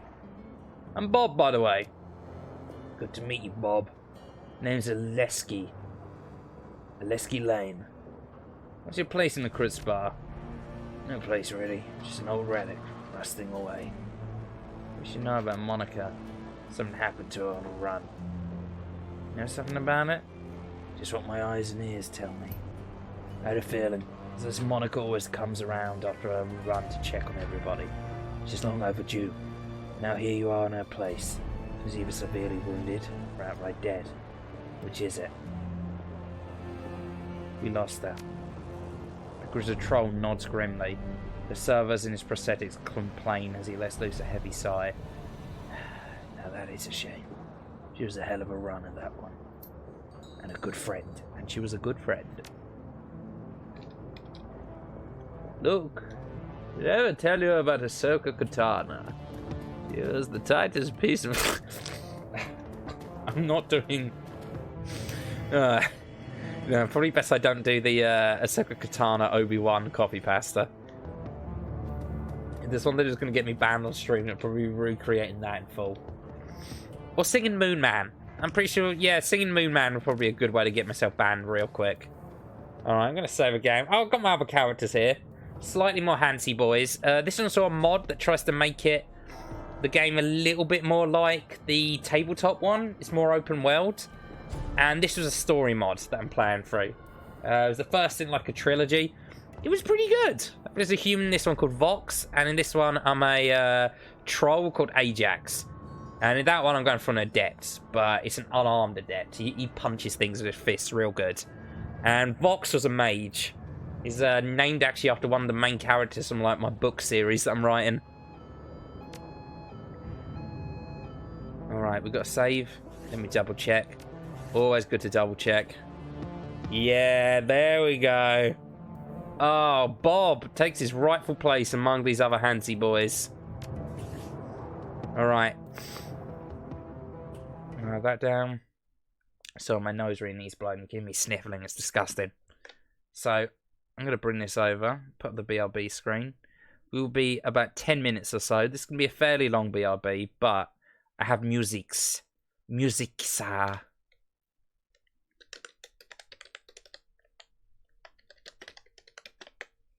Alright.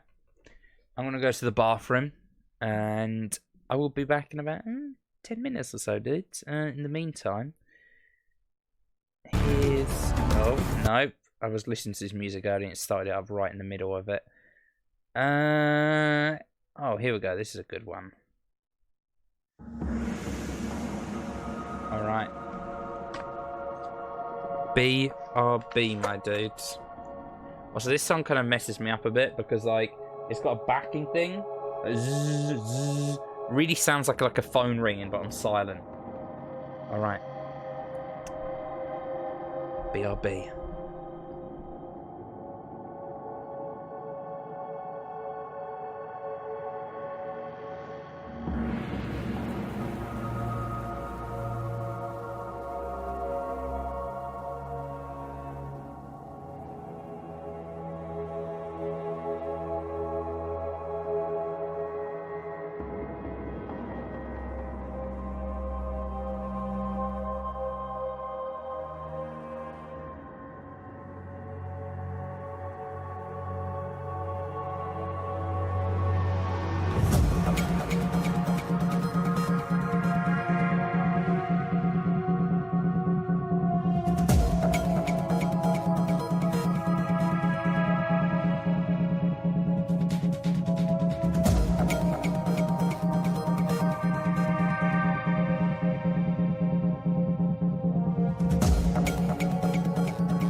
This song is honestly one of my favourite from the whole soundtrack.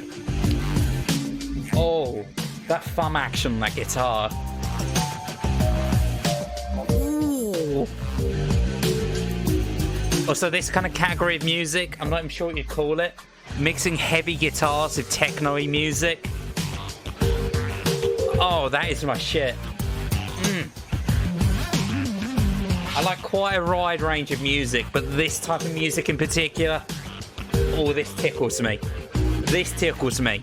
This takes me out for like a 3-course meal, sits me down afterwards, and gently kisses the nape of my neck. That's what this music does. I'm gonna go outside and stretch my legs for a bit. I've just gone to the loo. Just thought you'd want to know that, you know, a little bit of information for you. We'll be beginning the stream again in around about 5 or so minutes. All right, enjoy the tunes.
Okay, I'm back. How's it going? Well, actually, wait. I need to take a squirrel walk.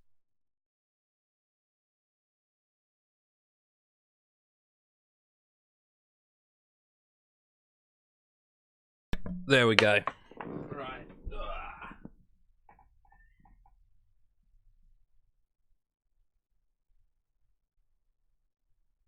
Can I cover that up 1 second?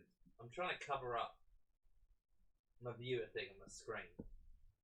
Because nothing's more demotivating than seeing you've got, like, there we go. There we go. It's covered up now.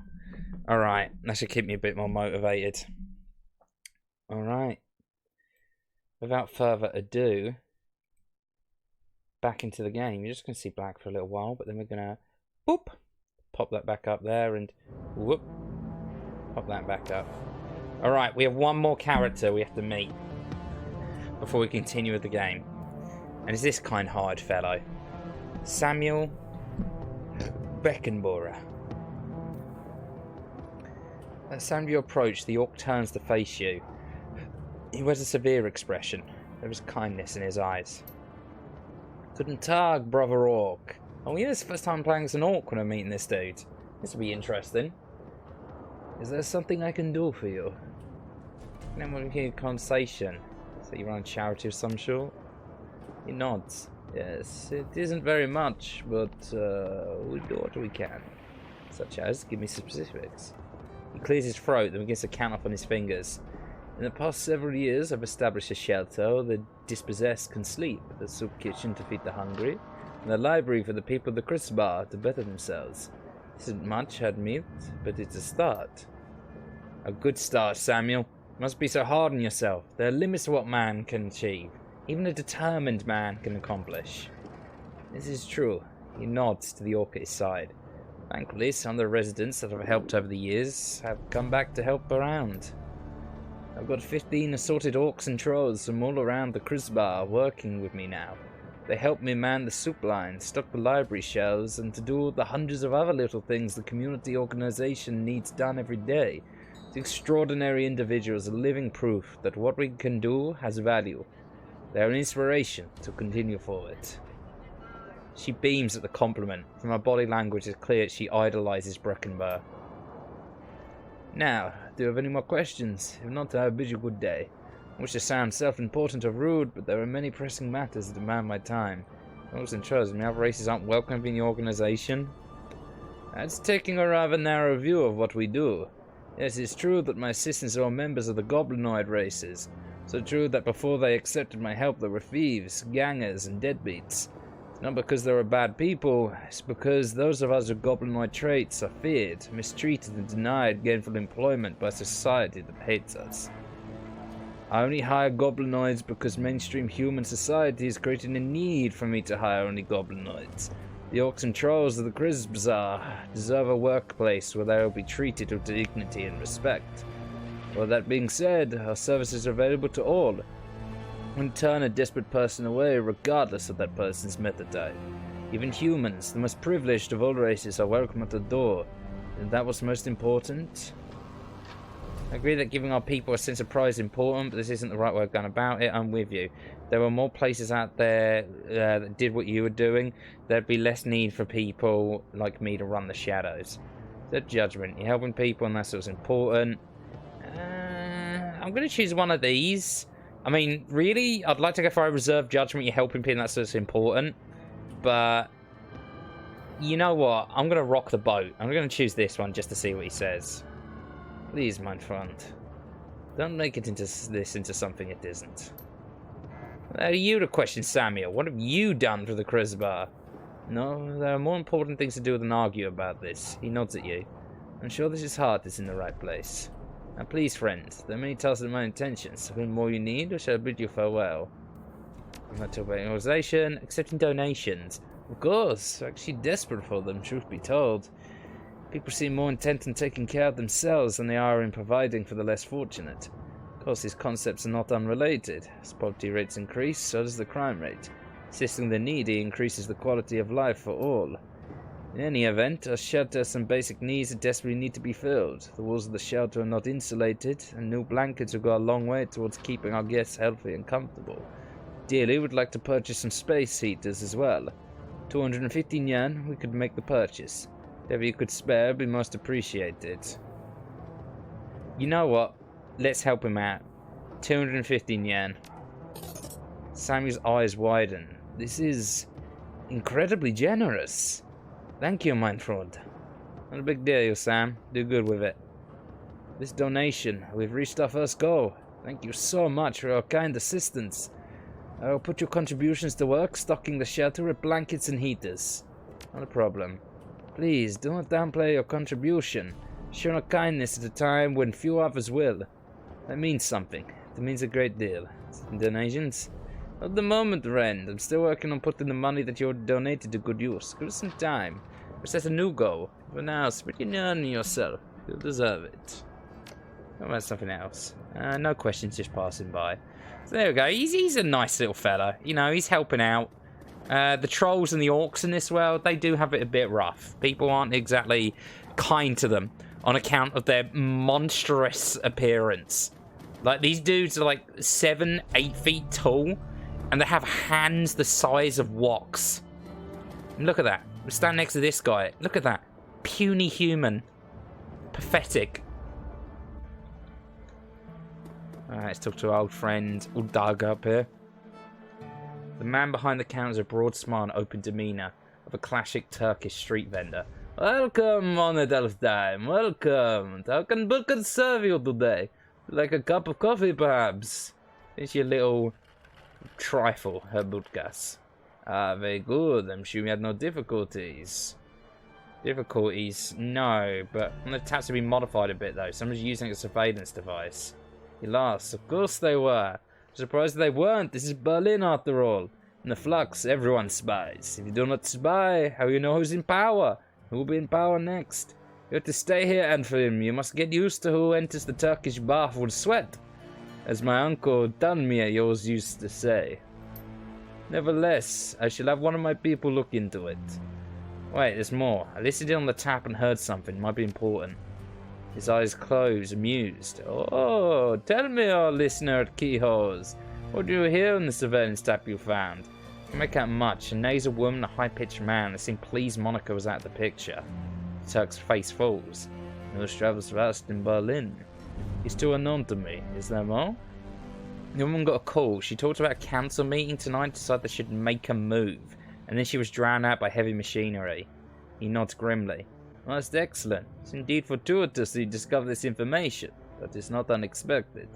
I have one of my people attend this council meeting and report back. Sounds good. Keep me in the loop. I'm very interested. Let me know what happens. With that out of the way, let's return to our pressing business. He barks a string of rapid-fire Turkish, and the gum-chewing young woman comes hurrying out to the counter. The menu for her Amstel, uncle. Kami hands you a folded piece of paper inside a memory stick. Please extend my consolidations to him. The death of Fräulein Schleifer must have hit him hard. Butzka gives Kami a small nod and she hurries out of the room. When she is gone, he returns his attention to you. Please express my condolences as well. I only just heard the news. Monaco is an important part of this community. He frowns. Few know how important.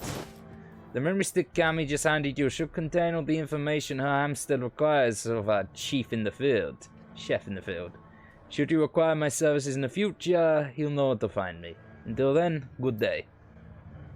Alright, and we're going to talk to him one last time before we go, because we can buy coffee off of him. And we're going to need that for a quest later on, to be able to get something for a massively discounted price. Yes, individuals of refined taste offer genuine bean coffee from my native Turkey. Owner looks you in the eye, the tone of his voice grows low and serious. This is top shelf item, my friend. And not for the general public. Only for those few discerning connoisseurs who can properly appreciate it. I think I'm so I can appreciate it. Tell me about the Turkish coffee. It is hand-picked from my family in Turkey. A true delicacy of the sick world. It's considered a luxury even before the awakening, when bean coffee was everywhere. Every street corner, they say. Bakazi leans in close, lowering his voice to a conspiratorial whisper. Long hours in the shop have perfumed his body with a commingled scents of coffee, incense, and applewood tobacco. Trust me, if your coffee experience has been limited to Sukaf, you must not deny yourself this opportunity. You will seek God. Alright, you sold me. How much? This is a specialty item, delivered at some cost. I cannot part of it for less than 15 yen a cup. Alright. Deal. Very good. Brooke hands you a ceramic travel cup, which he then fills up with dark, steaming liquid that sounds intoxicating. The only thing I can get to. If we get the Cyclaf, then it's just a waste of money. He just calls us a Neanderthal, basically. And we drink it, and it doesn't actually do anything or give us anything. But that coffee, despite the fact it would very quickly get cold, because it's still a while until we can actually use it for anything, later on, that is going to save us about 415 yen. Yen being the currency of this world. Just, it's the dollar, but it's like a universal currency, basically. And, you know, America having collapsed and all that jazz, the dollar isn't really a thing anymore. Alright, Alright, here we go. You guys got anything new to say before I move on? I've got nothing more to say, boss. Let's get this run taken care of. You can hit me up again later if you want to talk. There you go. It's in the best of times. Come back later if you want to talk. Alright. Cool. Bob. Amsel stares at you apprehensively. His eyes are bloodshot, his expression grim. Did you get the information about Green Winters? Yes, Otto gave me a memory stick. Let's see what his agent has to say. So snatches the memory stick from your hand and slots it into his computer terminal. He navigates a series of command line menus and a wall of amber text floods the screen. Amsel scans it, mouthing the words as his eyes flip back and forth. Bulkazi's agent tailed Green Winters into a hotel in a cesspit of a Kiev called Dragonfall. His hotel is called Das Kassenhaus. His renovated factory nestled deep in the heart of Dragonfall. It appears that Winters is held up there. Recently there was some contention between two gangs over control of this neighbourhood. Due to gang violence, the agent refused to follow Winters inside the hotel, but he confirms that he is still inside. Well, what are we waiting for? Igor slings a rifle over his shoulder with a single spare motion. Gear up, people. We have a hotel to raise. Gloria and Dedrick pause, exchange looks with Paul. Just a moment, Igor. Amsel raises from his chair, drawing himself to full height. Even so, he has to crane his neck to look her in the eye. You're an excellent soldier, and nobody questions your competence in the field. Your loyalty to this team is equally commendable. As said, we believe that Bob is the right choice to lead the team. There's a long pause where Igor speaks. When she does, her voice gets like dull and flat. What? Don't mistake this decision for a reprimand. Monica considered your contribution to the team to be invaluable. But we all know she wasn't comfortable putting a soldier in charge. Igor speaks through clenched teeth. Her words are measured, but expression is livid. This is unbelievable. You want to put the rookie in charge? Again. She shakes her head. Don't you people learn from your mistakes? Bob is the reason we're still alive, Igor. He kept us together. He led us out of there in one piece. Making him your golden boy. She sounds tired, resigned, but above all disappointed. It's more of your flux state idiocy at work, isn't it? Digit reaches out, puts his hand on her shoulder. It's what Monica believed in. Igor's voice tightens for a moment. Her control slips. Her face contorts in grief. Yeah, look what that got her. She straightens to full height. Let me give you a piece of advice. In the field, only two things matter. The mission and survival. Everything else is a distraction. Your ridiculous politics have no place on a Shadowrun. Daedric manages a smile. What can I say? We're German. We have a history of strong political views. Ooh, yes indeed you do. Igor sighs. The tone of resignation returns to her voice. Screw it. Let's put an end to this. I've got the skill and experience to lead this team. Bob, on the other hand, was appointed by Monica as a joke.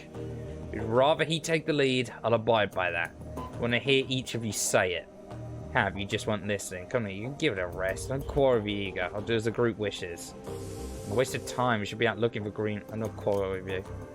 You stay out of this. She stabs an armored finger into your chest hard. The moment she raises her hand to you, Dante's ears lay back and lets at a low growl. Reflectively, she takes a half step back. I think we heard what Dante has to say. As for my part, Bob saved our lives back there. I may not believe it, but he did. The way I see it, that means I follow his lead a while longer. Though his voice is uncharacteristically gentle. I trust in Monica's judgment. Therefore I trust in Bob's judgment. The decision is finished, Igor. Ansel speaks softly, but his tone is firm. Bob will take Monica's place as the leader of the group. Monica's death deserves vengeance. I intend to see it done. And over her head, so if we stumbled into tonight, see us through. Team multi-legs are taking the advice again. And the show is simple. Work till I get paid. I think it gives a lot long to find a paid at the end of this tunnel. But hey, Igor, can you grab me? Yeah. I tend to see it done. He nods. There's a dangerous glimmer in his eye. Understatement of the year, Bob. Someone's gonna pay, and pay hard. Glory nods in agreement. Igor looks from Dietrich to Glory to Amsel, finally down at Dante, then she sighs. Alright, fine. She shakes her head in exacerbation. Her voice is heavy with defeat. Looks like the rookie's in charge. Again. Time to get a move on. He's fucking chasing down. We'll talk about this more later. For now, we have important things to deal with. Because especially my stone, she gives you a small nod. Yeah, okay. I've transferred the information that we received from Ultag to the computer terminal in the next room. It's been Monica's personal workstation, Bob. Now it's yours. Monica kept a variety of notes and dossiers on that machine. She's reviewing her notes when you have the time. Amsel turns his attention away from you and back to his computer screen. Good hunting. I eagerly await your return. I wouldn't suggest driving to Duplicate. The roads aren't safe. Taking a U-Bahn would be faster anyway.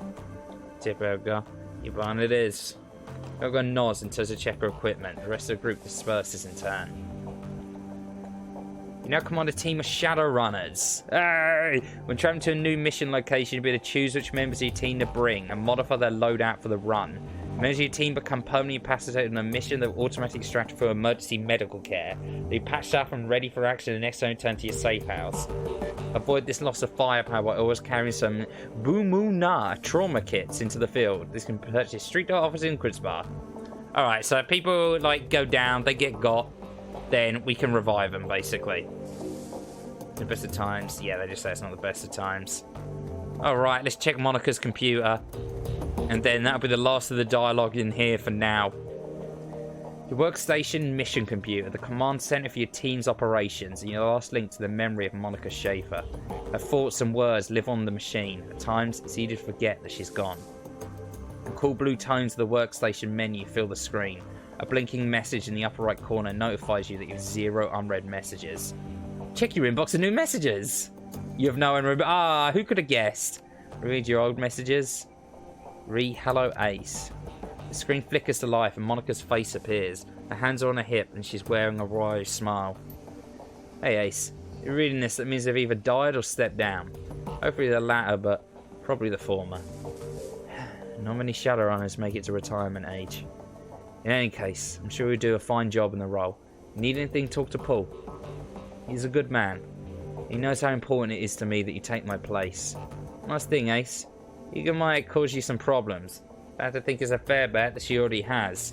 So remember, she brings something to this team that nobody else does. You'll want her on your side.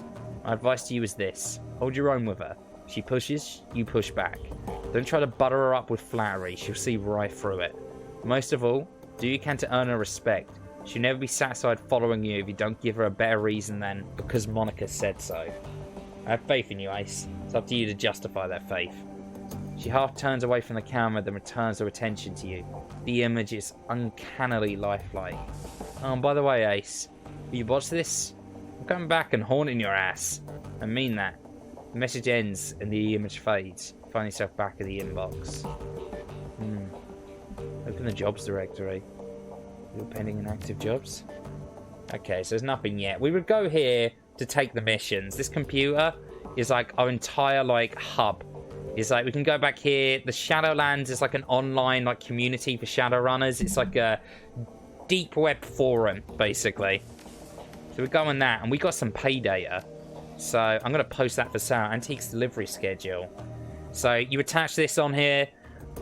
A bidding war happens, and then once you come back from a mission, you get money, hard cash for these datas. Remain there for 2 days. Right, and we can search the Shadowlands for stuff. A killer in Seattle. Now, the original Shadowrun game took place in Seattle, and this thing here is actually referring to that game. I was reading about this. It's got a Lone Star contract, and they can't catch the guy. This Emerald City Ripper has been on a spree, and so far no one has a clue.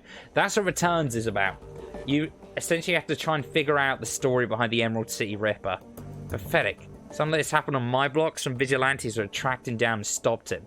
So how good state payroll cops are. Who says it's a he? They don't have any leads. Yeah, we'll see how next week. Forward any info we have about this Ripper. And we'll see about taking him out for a date with my Wolfhammer MA 2100. I'm sure Lone Star would have a fat reward waiting for every blast this game. Who is Blitz? I think that's the name. Still recovering the logs. This hot dodger just trashed my Lantrid hosting server. There's some kid pissed over his cartoons getting cancelled. There's a bunch of garbage file all over my disks, and I would clean them up all day. It shouldn't make you pass a dumbass test if we're allowed to deck in this town. Lumens. Step up your security. Write some white IC programs if you can. At least make the kid's hair stand on end for a few hours next time he tries it. Make sure the IC is quick. If you hit an IC, it's no good if you can't catch up with an intruder that they take advantage on a regular basis. Always running, ACW. Like clockwork. If you two finished, I did have IC on the thing. Tracked the hole down. Grocery store across the street. Was piggybacking on my land that left an unsecured jack point in the bathroom stall. Old as hell. And it's jacking the fuse box and my security ignored it. Mystery solved. Shadowland isn't your personal tech support board, Lumens. You see, you fixed your own problem. Only way you're going to learn.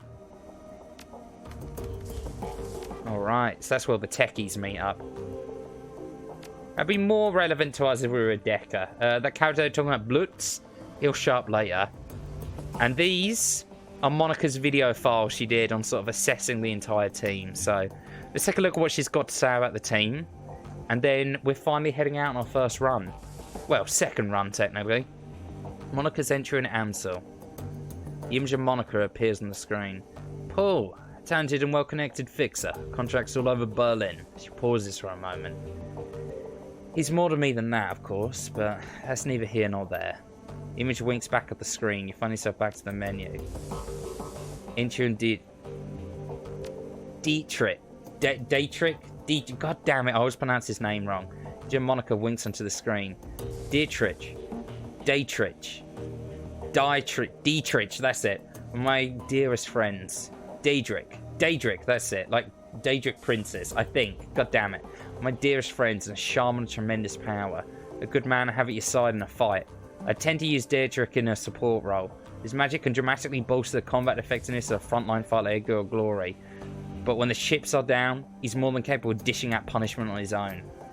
Can't think of much else to say about Dietrich. Just a good, reliable guy. Pauses for a moment. When she speaks again, you can hear a hint of guilt in her voice. It's getting a little long in the tooth for a Shadowrunner. Not sure how many more years he has ahead of him in this game. But I'll be happy to run with him as long as he's able. We'll see, I suppose. The image winks about the screen. Glory. Image of Monica winks on the screen. Glory, our damaged enigma. I've known her for almost 5 years now, but I don't think I've ever really known her. Somehow, I doubt that anyone will. On an operational level, Glory's solid. The Chronoverse may be old, but it gets the job done. I've seen her take a troll apart with her hand razors. And when her adrenal pump is running, she moves faster than anyone I've ever seen. On top of all that, Glory's a competent field medic. And not will she learn medicine, yet another question mark, but she patched me up at least a dozen times. Between the skill of a medkit and Dietrich's magic, I had much trouble with serious injuries. Line of work? That's a luxury. Monica pauses for a moment, then shrugs. So we don't know about Glory. She keeps to herself, barely talks, and spends most of her off time staring at nothing. Seen this kind of behaviour before, of course. Something bad happened in her past. Deep down, I think she's still running from it. Do you mind, motorbike? I know you guys can pick that up, but there's a guy revving right outside my window. I think she's still running from it. I'm sure that her cyberware ties into it somehow. I don't know, maybe someday she'll open up to me? I think she will. We'll see, I suppose. The image is black. Eager. The image of Monica winks onto the screen. Eager. What about Eager? She's smart, she's strong, and she's one hell of a soldier. In a close-up fight, I've seen her take apart an entire security team with a shotgun. She's even more dangerous at range. It's a handy thing having a trained sniper on the team. All in all, we enjoy one hell of an advantage thanks to her. Unfortunately, there are some disadvantages too. Well, that military training has left her, how to say it, rigid, I suppose? Like a breadstick. Unlike the others, Eager isn't content to go with the flow. She wants lists and maps and timetables. She wants a hierarchy and she wants it formalized. I don't think she realizes it, but giving her what she wants to destroy the team. Will and Dietrich would put up with it for more than a day or two. I know I wouldn't, but she keeps on pushing all the same. Monica shakes her head. One of these days, the situation's going to come to a head. So that it doesn't happen soon. And finally, the one on herself. The image of Monica smiles on the screen. Bob, my secret weapon. I've run enough with Bob to know that he's trustworthy. Know that he's trustworthy. Good enough fight too. And all of that, it's good just to see him again. There aren't many people left from the old days. Far too few. And Bob, she smiles. Well, he was always the best of them. She takes a deep breath and shakes her head with a sigh. God, that was sappy. No, re-record this before Bob gets a chance to see it. At any rate, if anything happens to me, it's good to know that he'll be on hand to fill my shoes. It's not what Eagle would want. It's what would be best for the team. Right. So a little bit of backstory there. A little bit more, kind of compounding on what we know already. Oh, bedrooms in here. It's little bunks. Basically, Eager, ex-military, feels like she could do a better job leading the team than us. Daedric is still a mystery to what his past is. Same with Glory. She's got a very suspect past.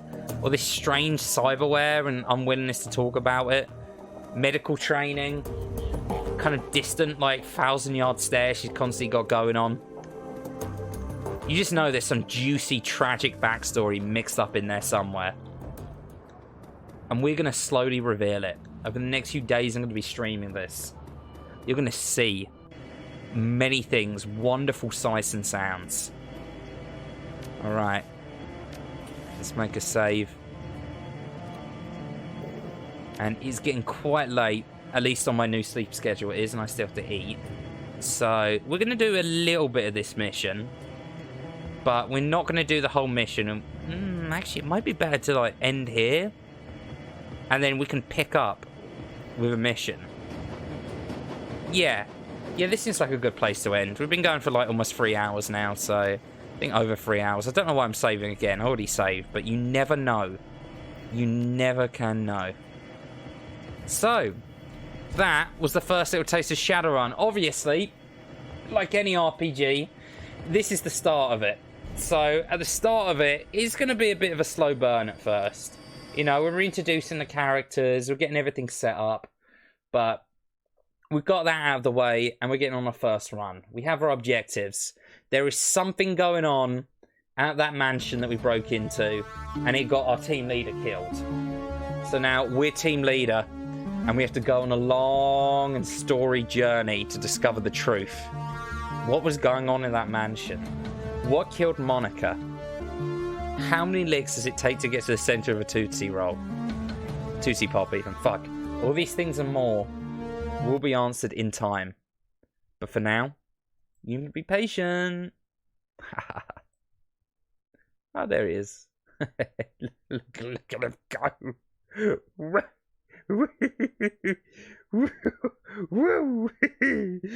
You keep on dancing, old man. You keep on dancing. Well, yep, 3.5 hours. Yeah, that's going to be it for today, I think, my dudes. But we'll be picking this up tomorrow and continuing more Death Stranding, because I've also left that one quiet for far too long. So, more Dragonfall, and I might be streaming a little bit earlier. Maybe around about 2 o'clock my time. Maybe 4. We'll see. We will see. As always, the Discord's going to be the best place to go to like find out when I'm streaming, because I tend to put up stuff like half an hour to an hour before I'm going to stream. All right, everyone. Thank you very, very much for watching. This has been one of my favourite games. My all-time favourite Western RPG, at least. And it might not be much to look at now, but the way that the world unfolds and the things you learn about the lore, and I'm sounding like a broken record here because I keep saying this so much, but just bear with me. Bear with me. Come on this crazy urban fantasy cyberpunk adventure with me, and we're going to see some sights. But anyway, lads, have yourself a wonderful evening, everyone. Don't get raped and killed, okay? That would be quite unfortunate. Some might even say it would suck. And it's just not worth it. It's really not. I don't really know what else to say to you guys. I've told you this 1,000 times, but it's not. Anyway, I'll see you later, my dudes. Bye. See you.